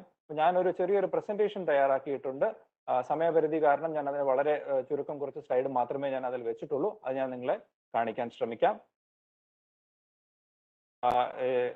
നായർ സർ പ്രസന്റ് ചെയ്യുന്നതിനിടയിലും സുരേഷ് സർ സംസാരിക്കുന്നതിനിടയിലും പലരും പല സംശയങ്ങളും ചോദിക്കുന്നത് കണ്ടു. ആ സംശയങ്ങളും കൂടി ഉൾപ്പെടുത്താൻ നോക്കിയിട്ടുണ്ട്. വളരെ പെട്ടെന്ന് തയ്യാറാക്കിയ ഒരു പ്രസന്റേഷനാണ്. പ്രസന്റേഷൻ തയ്യാറാക്കിയതിന് ഞാൻ ഇടയ്ക്ക് ഇത് ആളുകൾ സംസാരിച്ചു കൊണ്ടിരിക്കുമ്പോൾ ഞാൻ അതിനെ മോഡിഫൈയും ചെയ്തിട്ടുണ്ട്. അതുകൊണ്ട് ചിലപ്പോൾ ചില ഫോർമാറ്റിങ്ങിലൊക്കെ ചില തെറ്റുപറ്റുകൾ വന്നിട്ടുണ്ടെങ്കിൽ ക്ഷമിക്കുക. ഇവിടെ ഇരിക്കുന്ന എല്ലാ കുട്ടികളും എന്ന് പറഞ്ഞാൽ ഒരു അല്പം ഒരു എക്സാജറേഷൻ ആയി പോകാം. പക്ഷെ എന്റെ മനസ്സിലുള്ള ആഗ്രഹം പറഞ്ഞതാണ്. എല്ലാവരും ഇല്ലെങ്കിലും ഒരു ഭൂരിപക്ഷം പേരെങ്കിലും എയർഫോഴ്സിൽ നാളെ ഒരു ഓഫീസറായി ജോയിൻ ചെയ്യും എന്നുള്ള ഒരു പ്രത്യാശയോട് കൂടിയാണ് ഞാൻ തുടങ്ങുന്നത്. അതുകൊണ്ട് തന്നെയാണ് ഞാൻ ഈ സ്ലൈഡിൽ പറഞ്ഞിരിക്കുന്നത് come let us join the mission. So അതിന് എന്താണ് നമുക്ക് ആവശ്യമുള്ളത്? നമുക്ക് ആദ്യം നോക്കേണ്ടത് നമുക്ക് എന്തൊക്കെയാണ് എയർഫോഴ്സ് നിങ്ങൾക്ക് നൽകുന്നത് എന്നുള്ളതാണ്. എയർഫോഴ്സിൽ നമുക്ക് മെയിൻ ആയിട്ട് പറഞ്ഞാൽ 3 ബ്രാഞ്ച് ആണുള്ളത് ഓഫീസർ കാർഡിൽ. ഒന്ന് ഫ്ലൈയിങ് ബ്രാഞ്ച്, വിമാനം പറത്തിക്കുന്നതാണ്, അത് എടുത്തു പറയേണ്ട ആവശ്യമില്ല. പിന്നെയുള്ളത് ടെക്നിക്കൽ ബ്രാഞ്ച്, എയർഫോഴ്സിലുള്ള ഏറ്റവും നൂതനമായ വിമാനങ്ങളും പിന്നെ അതുപോലെയുള്ള മറ്റു ആയുധ ശേഖരങ്ങളും റഡാറുകളും അതിനെയെല്ലാം എപ്പോഴും പ്രവർത്തന സജ്ജമാക്കി നിർത്തുവാൻ വേണ്ടിയിട്ടുള്ള ഒരു ഗ്രൂപ്പ് ഓഫ് ഓഫീസേഴ്സ് ആണ് ഈ ടെക്നിക്കൽ ബ്രാഞ്ച്. ഇതിൽ ടെക്നീഷ്യൻസും മെക്കാനിക്സും എല്ലാവർക്കും ഉണ്ട്. അവർക്കൊക്കെ നേതൃത്വം കൊടുക്കുന്ന ബ്രാഞ്ചാണ് ടെക്നിക്കൽ ബ്രാഞ്ച് എന്ന് പറയുന്നത്. പിന്നെയുള്ളത് ഗ്രൗണ്ട് ഡ്യൂട്ടീസ് ബ്രാഞ്ച്. അപ്പോൾ എയർഫോഴ്സ് എന്ന് പറഞ്ഞാൽ നമുക്ക് ഒരു വിമാനം പറക്കണം എന്നുണ്ടെങ്കിൽ അതിനായിട്ടുള്ള റൺവേ വേണം, അതിനെ കൺട്രോൾ ചെയ്യാനുള്ള എയർ ട്രാഫിക് കൺട്രോളേഴ്സ് വേണം, അതിനു വേണ്ടിയുള്ള കാലാവസ്ഥയെ പറ്റിയുള്ള വിവരം നൽകുവാൻ വേണ്ടി മെട്രോളജിക്കൽ ഓഫീസർ വേണം. വളരെയധികം ഒരുപാട് ആൾക്കാരുടെ ചേർന്നിട്ടുള്ള ഒരു ടീം വർക്ക് ആകുമ്പോൾ മാത്രമാണ് ഒരു വിമാനത്തിന് പറക്കാൻ സാധിക്കുന്നത്. അപ്പോൾ ഈ ഇന്ത്യൻ എയർഫോഴ്സിന്റെ ഏറ്റവും പ്രൈമറി റോൾ ആയിട്ടുള്ള ഫ്ലൈയിങ് അത് നടക്കണമെന്നുണ്ടെങ്കിൽ അതിന് ചുറ്റും ഉള്ള നമ്മൾ ആരൊക്കെയാണോ ആവശ്യം എന്നുള്ളതാണ്, അവരാണ് ഈ ഗ്രൗണ്ട് ഡ്യൂട്ടീസ് ബ്രാഞ്ച് എന്ന് പറയുന്നത്. ഈ ഗ്രൗണ്ട് ഡ്യൂട്ടീസ് ബ്രാഞ്ചിൽ പല ആൾക്കാരും വരുന്നുണ്ട്. നമ്മുടെ അഡ്മിനിസ്ട്രേഷൻ ബ്രാഞ്ച് വരുന്നുണ്ട്, എയർ ട്രാഫിക് കൺട്രോൾ എന്ന വിഭാഗം വരുന്നുണ്ട്, ഇതിനകത്ത് മെട്രോളജിക്കൽ സർവീസസ് എന്ന് പറഞ്ഞതുണ്ട്, പിന്നെ ലോജിസ്റ്റിക്സ്, അതുപോലെയുള്ള പല ബ്രാഞ്ചിനെയുമാണ് നമ്മൾ ഗ്രൗണ്ട് ഡ്യൂട്ടീസ് ബ്രാഞ്ച് എന്ന് വിളിക്കുന്നത്. ഇത് മൂന്നായിട്ട് നമുക്ക് അങ്ങനെ വേർതിരിച്ചതിന് നമ്മൾ ഏതൊക്കെ രീതിയിലാണ് നമുക്ക് ഈ പറഞ്ഞിരിക്കുന്ന 3 ബ്രാഞ്ചിലേക്ക് നമുക്ക് ഒരു എൻട്രി കിട്ടുന്നത് എന്നുള്ളത്. ഏറ്റവും ആദ്യം, അതായത് നമ്മളിപ്പോ ഈ പരിപാടിയിൽ പങ്കെടുത്തുകൊണ്ടിരിക്കുന്ന ചെറിയ കുട്ടികളുണ്ട്. 10ാം ക്ലാസ്, 8ാം ക്ലാസ്, 9ാം ക്ലാസ് തുടങ്ങിയുള്ള കുട്ടികളാണെന്നാണ് ഞാൻ കേട്ടത്. ഇൻഫാക്ട് ഞാൻ ചാറ്റിൽ കാണുകയും ചെയ്തു. When should I start preparing, I mean class 8 എന്നൊരു കുട്ടി ചോദിക്കുന്നത് കേട്ടു. അത് കേൾക്കുന്നതിൽ തീർച്ചയായും സന്തോഷമുണ്ട്. ഇപ്പോൾ തന്നെ നമുക്കൊരു എയിം കിട്ടിക്കഴിഞ്ഞാൽ തീർച്ചയായും നമുക്ക് ആർക്കും സാധിച്ചെടുക്കാവുന്നേ ഉള്ളൂ ഒരു ഇതിലേക്കുള്ള ഒരു എൻട്രി. NDA ആണ് ഏറ്റവും എളുപ്പം. അതായത് ഏറ്റവും എളുപ്പം എന്ന് പറഞ്ഞാൽ ഏറ്റവും ആദ്യം നമുക്ക് അറ്റംപ്റ്റ് ചെയ്യാവുന്ന ഒരു എൻട്രൻസ് എക്സാമിനേഷൻ. 16 മുതൽ 19 വയസ്സ് വരെയാണ് നമ്മൾ ജോയിൻ ചെയ്തിരിക്കുമ്പോൾ ഈ പ്രായപരിധി ഇതിന് പറഞ്ഞിരിക്കുന്നത്. If you're 16.5 years old and if you passed your 10+2 examination, you can appear for the NDA entrance examination.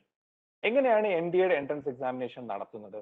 ഇത് നടത്തുന്നത് യൂണിയൻ പബ്ലിക് സർവീസ് കമ്മീഷൻ എന്ന ഡൽഹിയിൽ ആസ്ഥാനമായ ഒരു സംഘടനയാണ് നടത്തുന്നത്. UPSCയുടെ എക്സാം ഇതിനായി ഒരു എൻട്രൻസ് എക്സാം നടത്തുന്നുണ്ട്. ഇത് നമ്മുടെ 10ാം ക്ലാസ്സും 12ാം ക്ലാസ്സിലും അതിനും കുറച്ച് താഴെയുമുള്ള ഒരു പക്ഷേ 9ാം ക്ലാസ്സും 10ാം ക്ലാസ്സിലുമുള്ള നമ്മൾ പഠിക്കുന്ന പാഠ്യവിഷയങ്ങളിൽ ആസ്പദമാക്കിയുള്ള ഒരു ചെറിയ ഒരു ടെസ്റ്റ് മാത്രമാണിത്.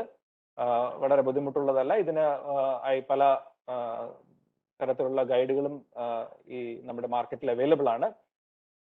നമുക്ക് വളരെ പെട്ടെന്ന് പഠിച്ചെടുക്കാവുന്ന ഒരു എക്സാം ആണ്.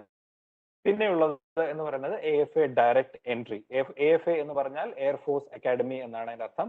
AFAയിലേക്കുള്ള ഡയറക്റ്റ് എൻട്രി എന്ന് പറയുന്നത് CDSC എന്ന് പറയുന്ന മറ്റൊരു പരീക്ഷയുണ്ട്. ഈ പരീക്ഷയും നടത്തുന്നത് യൂണിയൻ പബ്ലിക് സർവീസ് കമ്മീഷൻ തന്നെയാണ്.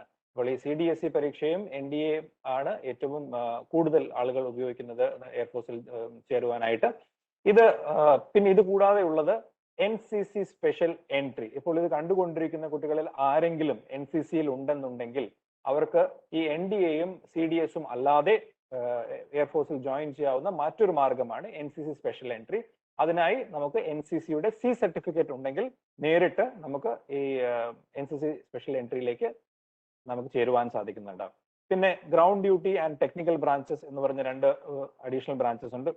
ഈ പറഞ്ഞ മൂന്നും NDA, AFA direct entry and NCC special entry എന്ന് പറഞ്ഞത് these are for the flying branch entries. Flying branch entries കൂടാതെ നമുക്കുള്ളത് ground duty and technical branches ആണ്. അതിലേക്കുള്ള എൻട്രി എങ്ങനെയാണ് നമുക്ക് നോക്കാം. അതിനായി AFCAT എന്ന് അറിയപ്പെടുന്ന എയർഫോഴ്സ് കോമൺ അഡ്മിഷൻ ടെസ്റ്റ് എന്ന് പറഞ്ഞ ഒരു പരീക്ഷയുണ്ട്. ഇത് നടത്തുന്നത് ഭാരതീയ വ്യോമസേന തന്നെയാണ്. ഇതിന്റെ ഡീറ്റെയിൽസ്, വിശദാംശങ്ങൾ എവിടെ നിന്ന് കിട്ടുമെന്നുള്ളത് ഞാൻ പിന്നീട് നിങ്ങൾക്ക് പറഞ്ഞു തരാം. അപ്പോൾ ഈ 3 എൻട്രി നമുക്ക് ഫ്ലൈയിങ് ബ്രാഞ്ചിനായി കണ്ടു. പിന്നെ നമ്മളൊന്ന് കണ്ടത് ഗ്രൗണ്ട് ഡ്യൂട്ടി ആൻഡ് ടെക്നിക്കൽ എൻട്രിക്കാണ്. അത് AFCAT-ലൂടെയാണ്. പല കുട്ടികളും ചോദിക്കുന്നത് കേട്ടു ഇതിനിടയിൽ, can girls join the air force എന്ന് ചോദിക്കുന്നത് കേട്ടു. ആ സമയത്ത് ഞാൻ ഉണ്ടാക്കിയ ഒരു ചെറിയ സ്ലൈഡാണിത്. തീർച്ചയായും ഇപ്പോൾ ബ്രിഗേഡിയർ നായർ സാർ പറഞ്ഞതുപോലെ 1992 എയർഫോഴ്സിലും വനിതകളെ എടുക്കാൻ തുടങ്ങിയത്. ആദ്യത്തെ ബാച്ച് പാസ് ഔട്ട് ആയതും 1992 ഡിസംബറിലാണ് എൻ്റെ ഒരു ഓർമ്മ, ഒരു ജൂലൈ ആണെന്നാണ് എൻ്റെ ഒരു ഓർമ്മ. അത് ഇവർക്കുള്ള എൻട്രിയും ഈ ആഫ്കാറ്റിലൂടെ തന്നെ, എയർഫോഴ്സ് കോമൺ അഡ്മിഷൻ ടെസ്റ്റിലൂടെ തന്നെയാണ്. ഈ എയർഫോഴ്സ് കോമൺ അഡ്മിഷൻ ടെസ്റ്റിലൂടെ വനിതകൾക്ക് ജോയിൻ ചെയ്യാവുന്നത് ഫ്ലൈയിങ് ആൻഡ് ഗ്രൗണ്ട് ഡ്യൂട്ടി ബ്രാഞ്ചസിലേക്കാണ്. ടെക്നിക്കൽ എൻട്രിയിലേക്ക് അവർക്കുള്ളത് ഇതിന്റെ മറ്റൊരു വകഭേദമുണ്ട്. ആ ഷോർട്ട് സർവീസ് കമ്മീഷനിലേക്കുള്ള എൻട്രിയിലൂടെ അവർക്ക് എയർഫോഴ്സിൽ ചേരാവുന്നതാണ്. നിങ്ങൾക്ക് ആധികാരികമായിട്ടുള്ള എന്തെങ്കിലും ഇതിനെക്കുറിച്ചുള്ള ഇൻഫർമേഷൻ ലഭിക്കണമെന്നുണ്ടെങ്കിൽ നിങ്ങൾ പോകേണ്ട വെബ്സൈറ്റ് ആണ് ഇത്. ഇന്ത്യൻ എയർഫോഴ്സിന്റെ വെബ്സൈറ്റ് ആണ്. ഇത് എയർഫോഴ്സിലെ കരിയേഴ്സിനെ കുറിച്ച് മാത്രമുള്ളൊരു വെബ്സൈറ്റ് ആണ്. www.careerairforce.nic.in. ഇതിന്റെ ഒരു സ്ക്രീൻഷോട്ട് എടുത്ത് വെച്ചോളൂ. ചിലപ്പോൾ ഒരു പക്ഷെ നിങ്ങൾക്ക് എഴുതാൻ സാധിച്ചു എന്ന് വരില്ല. ഇത് പ്രിന്റ് സ്ക്രീൻ പ്രസ് ചെയ്ത് നിങ്ങൾ വേറൊരു വേർഡ് ഡോക്യുമെന്റിലേക്ക് ട്രാൻസ്ഫർ ചെയ്താൽ നിങ്ങൾക്ക് ഇതിന്റെ ഒരു സ്ക്രീൻഷോട്ട് കിട്ടും. www.careerairforce.nic.in. എയർഫോഴ്സിൽ എങ്ങനെയാണ് ചേരുന്നത് എന്നുള്ളതിനെ കുറിച്ചുള്ള ആധികാരികമായിട്ടുള്ള എല്ലാ വാർത്തയും നിങ്ങൾക്ക് കിട്ടുന്നത് ഇതിൽ നിന്നായിരിക്കും. മറ്റ് വെബ്സൈറ്റുകളിൽ പോകാതിരിക്കുന്നതാണ് നല്ലത്. ഈ വെബ്സൈറ്റിൽ പോയാൽ നിങ്ങൾ എന്ത് ചെയ്യണം എന്നുള്ളതിനെയാണ് ഞാൻ ഇവിടെ ഹൈലൈറ്റ് ചെയ്തിരിക്കുന്നത്. ഇതിനകത്ത് കരിയേഴ്സ് ഇൻ എയർഫോഴ്സ് എന്ന് പറഞ്ഞു കൊടുത്തിട്ടുണ്ട്. അതിന്റെ കീഴിൽ ഏതൊക്കെ ബ്രാഞ്ചിൽ വേണം എന്നുള്ളത് സെലക്ട് ചെയ്യാം. അതിൽ നിന്നും പിന്നീട് നമുക്ക് വേറെ വകഭേദങ്ങളിലേക്കും പോകാവുന്നതാണ്. എല്ലാം വേണമെന്നുണ്ടെങ്കിൽ ഇതിന്റെയും ഒരു സ്ക്രീൻഷോട്ട് എടുത്ത് വെച്ചോളൂ. ഇത് വെബ്സൈറ്റിനകത്ത് how do you navigate within the website to get the relevant information. That is what I have tried to show you in this particular slide. ഒരുപക്ഷെ ഇടയ്ക്ക് വെച്ച് ഞാനൊരു ചാറ്റ് ബോക്സ് ഞാനൊരു ചോദ്യം കണ്ടു. I am an NRI, can I join the Indian air force എന്നുള്ളത്. തീർച്ചയായും എന്തൊക്കെയാണ് എയർഫോഴ്സിൽ ജോയിൻ ചെയ്യാനുള്ള എലിജിബിലിറ്റി പ്രീ റിക്വയർമെന്റ്സ് എന്നുള്ളത് നമുക്ക് ഈ കാണുന്നത്. ഇത് ഇപ്പോൾ union public service commission NDA എക്സാമിന് വേണ്ടിയിട്ട് ഇറക്കുന്ന ഒരു നോട്ടിഫിക്കേഷൻ ആണ്. ഇതാണ് ഏറ്റവും ഇപ്പോൾ നിങ്ങളുടെ സ്ക്രീനിൽ കാണുന്നത് ഏറ്റവും ലേറ്റസ്റ്റ് നോട്ടിഫിക്കേഷൻ ആണ്. ഈയിടെയായി അവർ പരീക്ഷയുടെ തീയതി മാറ്റുകയുണ്ടായി. അതിനെക്കുറിച്ചുള്ള നോട്ടിഫിക്കേഷൻ വന്നിട്ടുണ്ട്. പക്ഷെ ഏറ്റവും അവസാനം വന്ന നോട്ടിഫിക്കേഷൻ ആയതുകൊണ്ടാണ് ഞാനിത് നിങ്ങളെ ഇവിടെ നിന്ന് കാണിച്ചു തരുന്നത്. ഇതിനകത്ത് എഴുതിയിട്ടുണ്ട് നിങ്ങളുടെ എലിജിബിലിറ്റി എന്താണ് എന്നുള്ളത്. നാഷണാലിറ്റി ഇന്ത്യൻ എന്ന് എഴുതിയിട്ടുണ്ട്. അതിൽ നിന്നും വേറെ ഒന്ന് രണ്ട് ഇതിനകത്ത് ക്ലോസ് ഉണ്ട്. If you R subject of Bhutan and or Nepal എന്നുള്ള ഒരു ചെറിയൊരു ക്ലോസ് കാണുന്നുണ്ട്. എനിക്കറിയില്ല ഭൂട്ടാനിൽ നിന്നോ നേപ്പാളിൽ നിന്നോ ആരെങ്കിലും ഇത് കാണുന്നുണ്ടോ എന്നുള്ളത്. ഒരു പക്ഷെ അവർക്ക് മലയാളം മനസ്സിലാകുന്നുണ്ടാവില്ല. പക്ഷെ പറയുവാൻ വേണ്ടി ഒരു ചെറിയ ടെക്നിക്കൽ ഡീറ്റെയിൽ പറയാൻ വേണ്ടി അത് പറഞ്ഞു എന്ന് മാത്രമേ ഉള്ളൂ.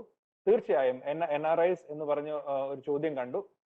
If you are an NRI and you are holding an Indian citizenship or your nationality is Indian, definitely you can apply for these examinations, provided that the qualification that you have, that is of equivalent of 10+2, is recognized by the UPSC or not. You may like to refer to the UPSC website for information regarding applicability of the kind of examination that you have passed. Maybe you've passed the A-levels or something similar to that, or probably the IB diploma.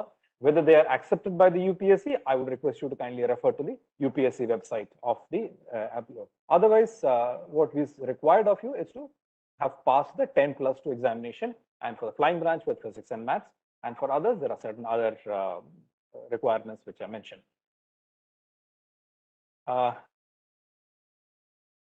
Brigadier Nair sir വളരെ വ്യക്തമായി വളരെ clear ആയി നിങ്ങളോട് പറഞ്ഞു തന്നു. ഒരു പക്ഷേ പരീക്ഷ എൻട്രൻസ് എക്സാമിനേഷൻ ഈ NDA എൻട്രൻസ് അല്ലെങ്കിൽ CDSE എൻട്രൻസ് അല്ലെങ്കിൽ AFCAT എഴുതി കഴിഞ്ഞാൽ എന്താണ് പിന്നീടുള്ള പ്രക്രിയ എന്നുള്ളത്. ആർമിയിൽ ഫോളോ ചെയ്യുന്ന പോലെ സമാനമായ ഒരു രീതിയാണ് ഭാരതീയ വ്യോമസേനയിലും ഇവിടെ ഇപ്പോൾ ഫോളോ ചെയ്യുന്നത്. ഇപ്പോൾ നമ്മൾ ഏതെങ്കിലും എൻട്രൻസ് എക്സാമിനേഷൻ, അതായത് NDA, CDS അല്ലെങ്കിൽ AFCAT എക്സാമിനേഷൻ നമ്മൾ വിജയകരമായി പാസ്സാവുകയാണ് എന്നുണ്ടെങ്കിൽ നിങ്ങളെ ഒരു SSB ഇന്റർവ്യൂ എന്ന് പറഞ്ഞ ഒരു ഇന്റർവ്യൂവിന് വിളിക്കും. ഇത് ഒരു 5 മുതൽ 7 ദിവസം വരെ നീണ്ടു നിൽക്കുന്ന ഒരു ടെസ്റ്റിംഗ് സമ്പ്രദായമാണ്. ഇന്ത്യയിൽ മറ്റ് ഒരു ഓർഗനൈസേഷനിലും ഉപയോഗിക്കാത്ത ഒരു തരത്തിലുള്ള ഒരു സെലക്ഷൻ പ്രോസസ് ആണിത്. ബ്രിഗേഡിയർ നായർ സർ പറഞ്ഞതുപോലെ ഇത് ഇപ്പോൾ എന്താണത് കാണിക്കുന്നത് വെച്ചിട്ടുണ്ടെങ്കിൽ നമ്മുടെ സായുധ സേനയിൽ ഒരു ഓഫീസറായി എടുക്കുവാൻ വേണ്ടിയുള്ള നമുക്ക് റിക്വയർമെന്റ്സ് ഉണ്ടോ ഇല്ലയോ എന്നുള്ളത് മാത്രമാണ് കാണിക്കുന്നത്. അത് ഒരു to a great extent we can say it is a very foolproof method of selection. Leadership qualities ഉണ്ടോ എന്നുള്ള ഒരു എക്സാമിനേഷൻ ആണ് അതിൽ നടക്കുന്നത്. പല രീതിയിലുള്ള ടെസ്റ്റുകളും ഉണ്ട്. Interview, group discussion, group task എന്ന് പറഞ്ഞ അങ്ങനെ പല രീതിയിലുള്ള ടെസ്റ്റുകളാണ് അതിനുള്ളത്.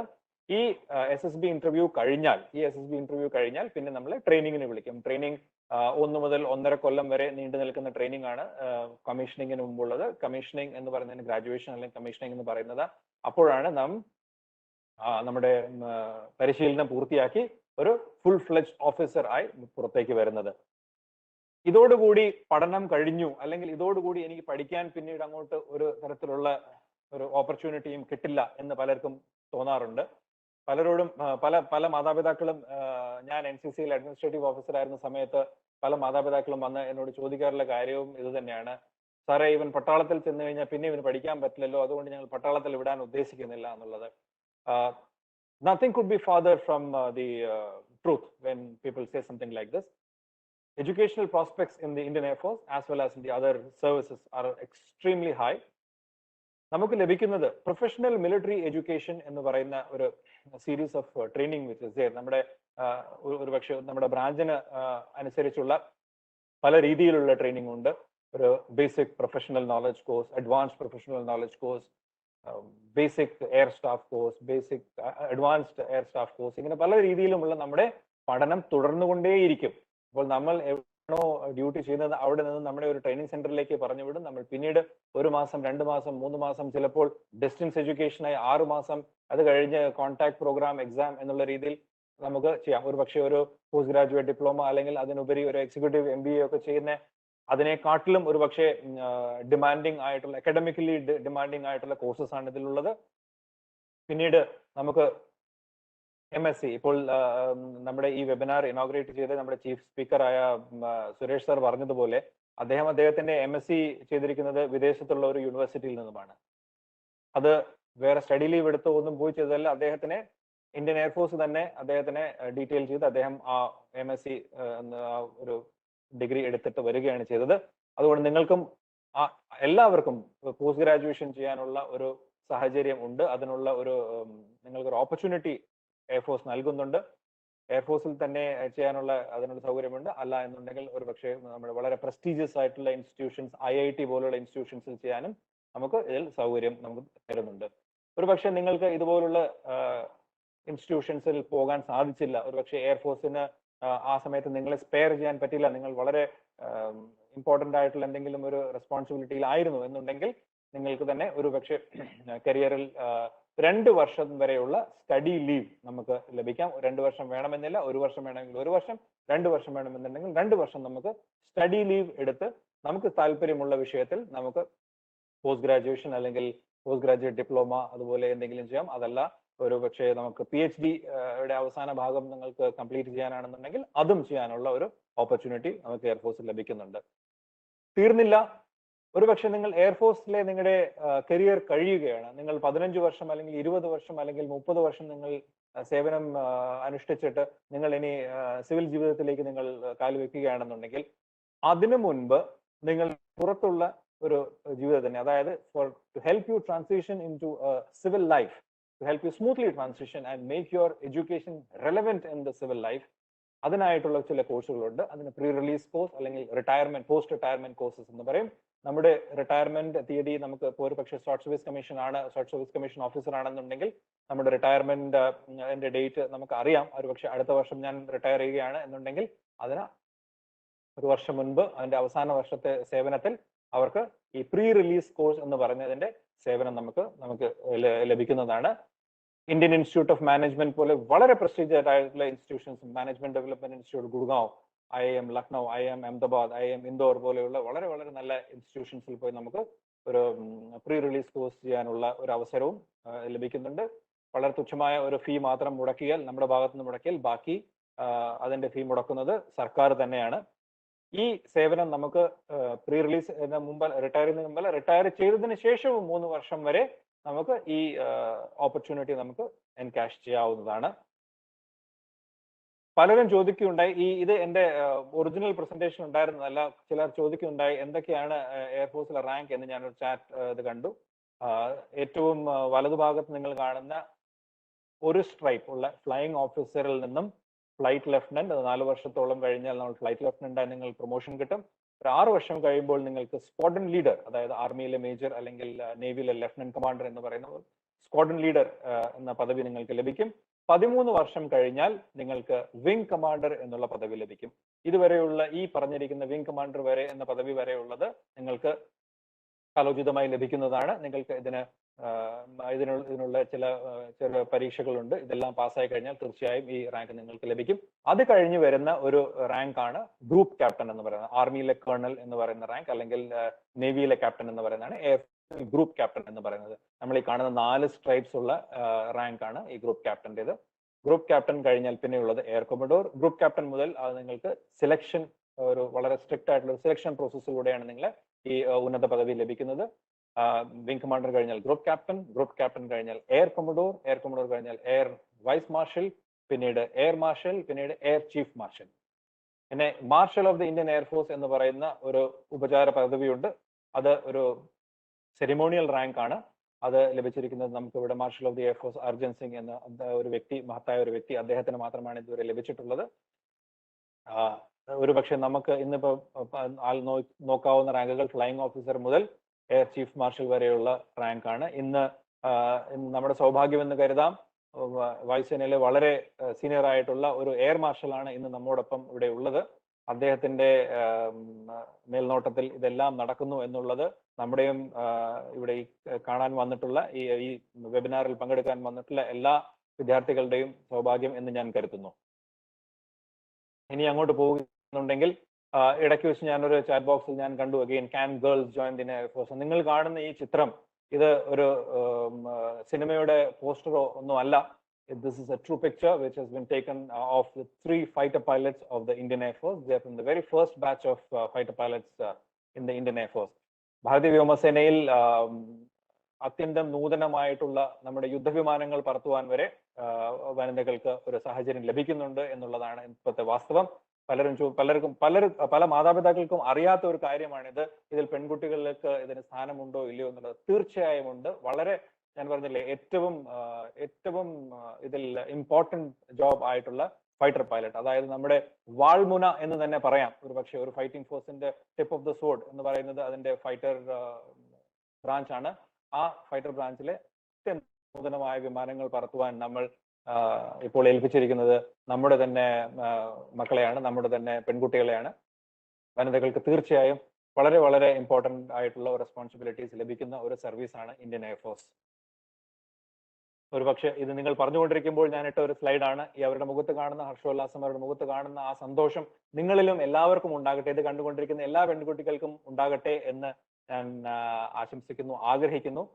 നിങ്ങൾക്കും തീർച്ചയായും ഇത് കാണുന്നത്, ഈ സീൻ കാണുന്നത് വെച്ചിട്ടുണ്ടെങ്കിൽ ഗ്രാജുവേഷൻ പരേഡ് എന്ന് പറയും. അതായത് അതികഠിനമായ 1 മുതൽ 1.5 വർഷം വരെയുള്ളവരുടെ പരിശീലനം കഴിഞ്ഞ് അവർ ഓഫീസർ പദവിയുടെ, അവരുടെ തോളിൽ ഓഫീസർ പദവിയുടെ ചിഹ്നമായ സ്ട്രൈപ്സ് ഇട്ടതിന് ശേഷവും അവരുടെ തൊപ്പിയിൽ കാണുന്ന അശോകസ്തംഭവും ഈഗിളും വെച്ചതിന് ശേഷവുമുള്ള അവരുടെ മുഖത്തുള്ള ആ സന്തോഷമാണ് നിങ്ങൾ കാണുന്നത്. അവരുടെ it is their moment of pride, it is a moment of celebration for all these young girls who just commissioned as flying officers from the Indian air force academy. Indian എയർഫോഴ്സിൽ എപ്പോഴും പറയാറുള്ള ഒരു കാര്യമുണ്ട്, ഹാപ്പി ലാൻഡിങ്സ് എന്ന് പറഞ്ഞാണ് എല്ലാ കാര്യങ്ങളും ഞങ്ങൾ അതിന് ഒരു ശുഭപര്യവസായി എടുത്തത്. പക്ഷെ ഇന്ന് നിങ്ങൾ ഞങ്ങൾക്ക് വളരെ സ്പെഷ്യൽ ആയിട്ടുള്ളവരാണ്. നിങ്ങളുടെ കരിയർ തുടങ്ങാൻ പോകുന്നതേ ഉള്ളൂ. നിങ്ങൾക്ക് എല്ലാവർക്കും ഞാൻ I am deviating from the normal and not wishing you happy landings, but wishing you a very happy takeoff. May you all attain great heights similar to what the Air Force is in. Thank you very much for listening to this webinar. And please, in case you have any further doubts, please do reach out through Sebin to me, or for any career inquiries, please do visit www.careerairforce.nic.in. Thank you very much. Yes, sir, you are welcome. Warm good afternoon to all. Respected Air Marshal Bala sir, Brigadier NV Suresh sir, and my mentor Wing Commander Venu sir. എല്ലാവർക്കും ഞാൻ എൻ്റെ വിനീതമായ നന്ദി പറയുന്നു.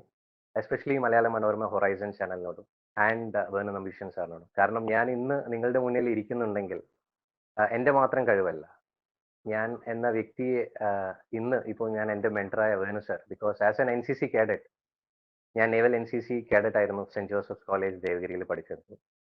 NCCയിലൂടെ കിട്ടിയ ഒരുപാട് qualities ആണ് ഇന്ന് എന്നെ ശരിക്കും ഞാൻ എന്ന വ്യക്തിയാക്കി മാറ്റിയത്. വേണു സാറിന്റെ കൂടെ he was our contingent commander Republic Day camp 2006 ഡൽഹിയിൽ നടന്നപ്പോൾ കേരള ആൻഡ് ലക്ഷദ്വീപ് ഡയറക്ടറേറ്റിനെ പ്രതിനിധീകരിക്കാൻ കഴിഞ്ഞത് എൻ്റെ ഒരു സൗഭാഗ്യമാണ്. അതിലൂടെ പ്രധാനമന്ത്രി ഡോക്ടർ മൻമോഹൻ സിംഗിന്റെ നിന്ന് 2006 all India naval best cadet ട്രോഫിയും ബാറ്റണും കിട്ടാൻ ഉള്ളൊരു ഭാഗ്യം എനിക്ക് സത്യം പറഞ്ഞ ദൈവാധീനമായിരുന്നു. പക്ഷെ അതിന്റെ പുറകിൽ ഒരുപാട് പേരുടെ പ്രയത്നം ഉണ്ടായിരുന്നു. വേണു സാറിന്റെ ഒരു സത്യം പറഞ്ഞാൽ ഒരു മെന്റർ എന്ന് പറയുന്നത് നമ്മൾ പറയല്ലോ എപ്പോഴും ഒരു മെന്റർഷിപ്പ്, വേണു സാറിന്റെ ഒരുപാട് പങ്കുണ്ടായിരുന്നു അന്ന്. ഞാൻ NCCയിലേക്ക് ഇന്ന് ഇപ്പോഴും ഒരുപാട് കുട്ടികൾ അല്ലെങ്കിൽ ഒരുപാട് രക്ഷിതാക്കൾ സത്യം പറഞ്ഞാൽ ഇന്ന് NCCയുടെ വലുപ്പം നിങ്ങൾ ഓഫ്കോഴ്സ് നമ്മുടെ ടോപ്പിക് ഈസ് കരിയർ ഓപ്പർച്യൂണിറ്റീസ്, ഞാൻ അതിലേക്ക് വരാം. പക്ഷെ NCC എന്ന് പറയുന്ന ഈ ഒരു മഹത്തായ ഓർഗനൈസേഷന്റെ വലിപ്പം എന്താണെന്ന് സത്യം പറഞ്ഞാൽ ഇന്നത്തെ കുട്ടികൾക്കും രക്ഷിതാക്കൾക്കും അറിയില്ല എന്ന് വേണമെങ്കിൽ പറയാം. എല്ലാവരും NCC എന്ന് പറയുന്ന ഓർഗനൈസേഷന് വെറും പരേഡ് അല്ലെങ്കിൽ മാർച്ചിങ്ങിന് വേണ്ടിയിട്ട് വിടുക, അല്ലെങ്കിൽ ഇന്ന് ചിലപ്പോൾ കുറച്ച് ഗ്രേസ് മാർക്സിന് വേണ്ടിയിട്ട് ചേരുന്ന ഒരുപാട് കുട്ടികൾ ഉണ്ടാവും. ഒരു 8ാം ക്ലാസ്സിൽ അല്ലെങ്കിൽ 9ാം ക്ലാസ്സിൽ പഠിക്കുന്ന ഒരു കുട്ടിയെ സംബന്ധിച്ച് ചിലപ്പം അവർ ഫോഴ്സ്ഫുള്ളി NCCയിൽ ചേർന്ന് പോയിട്ടുണ്ടാവും, ചിലവർ ഗ്രേസ് മാർക്സിന് വേണ്ടി ജോയിൻ ചെയ്തിട്ടുണ്ടാവും. പക്ഷെ ഞാൻ NCCയിലേക്ക് ജോയിൻ ചെയ്തത്, ഞാൻ ഒരു ചെറുപ്പം മുതൽ എനിക്കൊരു ഡ്രീം ഉണ്ടായിരുന്നു, ടു ബിക്കം എ പൈലറ്റ്. ആ ഒരു ഡ്രീമിന് പുറകെയായിരുന്നു ഞാൻ പഠിച്ചതും മുന്നോട്ട് പോയിരുന്നതും. അങ്ങനെ +2 ശേഷം നിങ്ങളൊക്കെ ഇന്നിരിക്കുന്ന ഈ ഒരു സിറ്റുവേഷൻ എനിക്ക് മനസ്സിലാവും. ഞാനും ഇതുപോലെ എൻ്റെ 10th എൻ്റെ +2 ഒക്കെ ആയിരുന്ന സമയത്ത് എങ്ങനെ എനിക്കൊരു പൈലറ്റ് ആകാം. പൈലറ്റ് ആകാൻ നമുക്ക് കമേഴ്ഷ്യൽ പൈലറ്റ് ലൈസൻസ് എടുക്കാം, പക്ഷെ അതിന് ഒരുപാട് ലക്ഷങ്ങളും കോടികളും വേണം. ഒരു സാധാരണ കുടുംബത്തിൽ നിന്ന് വന്ന എന്നെ സംബന്ധിച്ച് അല്ലെങ്കിൽ എൻ്റെ രക്ഷിതാക്കൾക്ക് അത്രയും ഒരു രൂപ മുടക്കി എന്നെ ഒരു കമേഴ്ഷ്യൽ പൈലറ്റ് ലൈസൻസിലേക്ക് വിടാൻ അന്ന് പ്രായോഗികമല്ലായിരുന്നു.